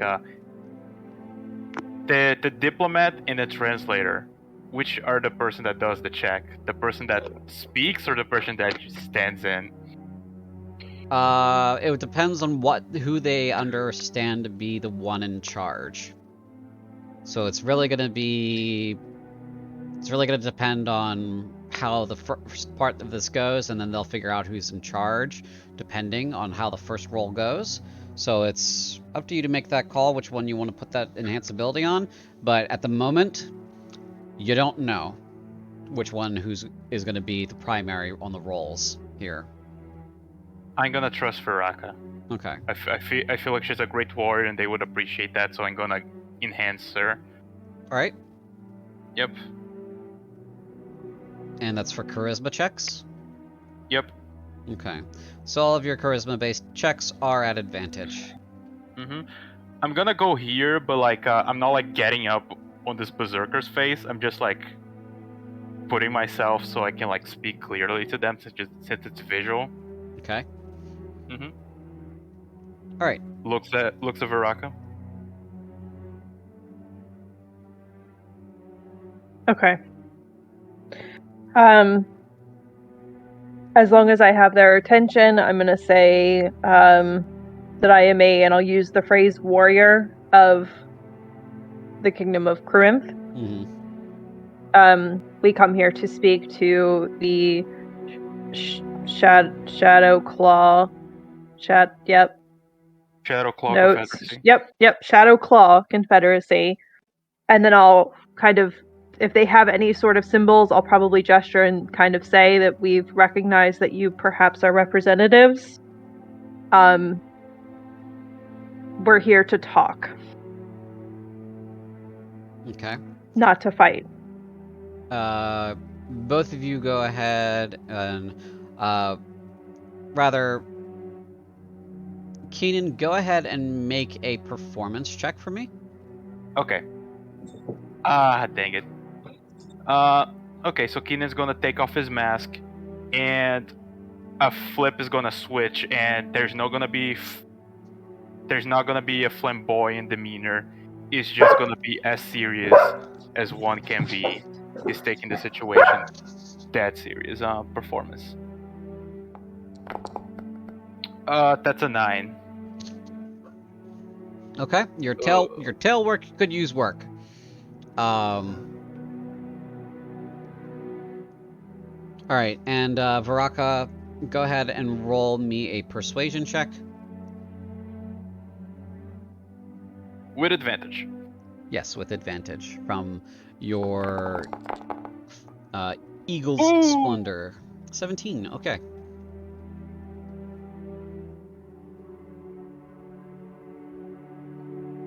The Viper will... Let me check something real quick. Hold on.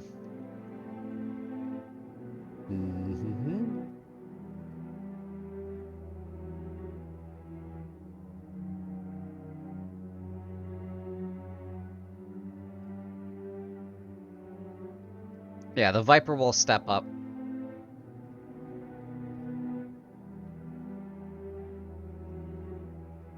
And will begin speaking back, saying that then this will be coming through translated, that you are trespassing on Shadow Claw Confederacy ground. They do not normally deal with humans. And do you have anything to show for yourselves as to why we should bother?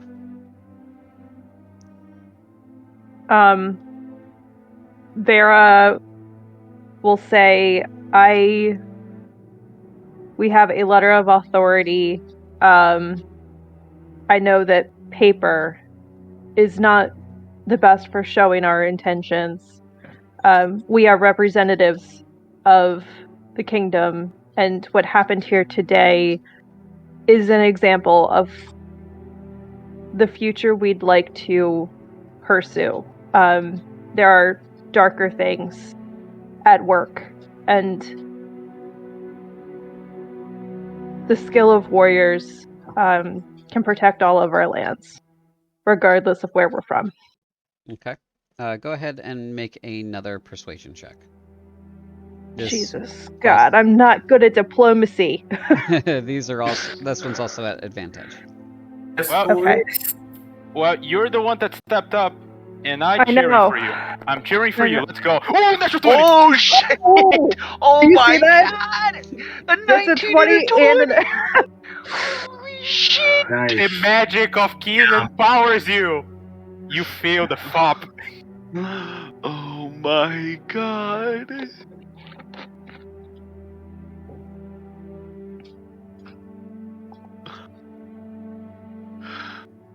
Veraga, Veraga, Veraga. Very nice, very nice. Whew. Okay, so you seem to get your point across very well. The Viper seems to think for a few moments and goes back to speaking with the others. You think your statement is well received. And then it comes back and says, "You will follow us to the village in Broken Common, in Broken Cruinthe." Uh-oh. Have I observed they do on their like a meeting any kind of like bowing salute or anything that I could copy to them? No, not really. I mean, there's a variety of size conflicts here. The Saurian is like a good 2 feet taller than the Viper and the Aquatic. Those two are kind of closer in height. The Aquatic is 7 feet tall on its own. So it does tower over you as well. So it's just kind of like this strange like Verizon bar of height going on here. And so any gestures that they're making seem to be part of the language itself rather than like any deferential things or any like sort of honorifics or anything like that. So and they will now lead you to the village. I would like to see the babe. Good work, Lady Verica. Let's go. Kara says, what about the last member of your party? She's over by the camp. Ah, yes. I'll fetch her. And Keenan's like gonna go get Adeline. Almost forgot me. Thank you. Adeline, darling, we need. It seems we were able to establish diplomacy. As such, they're showing us the way to their beautiful village.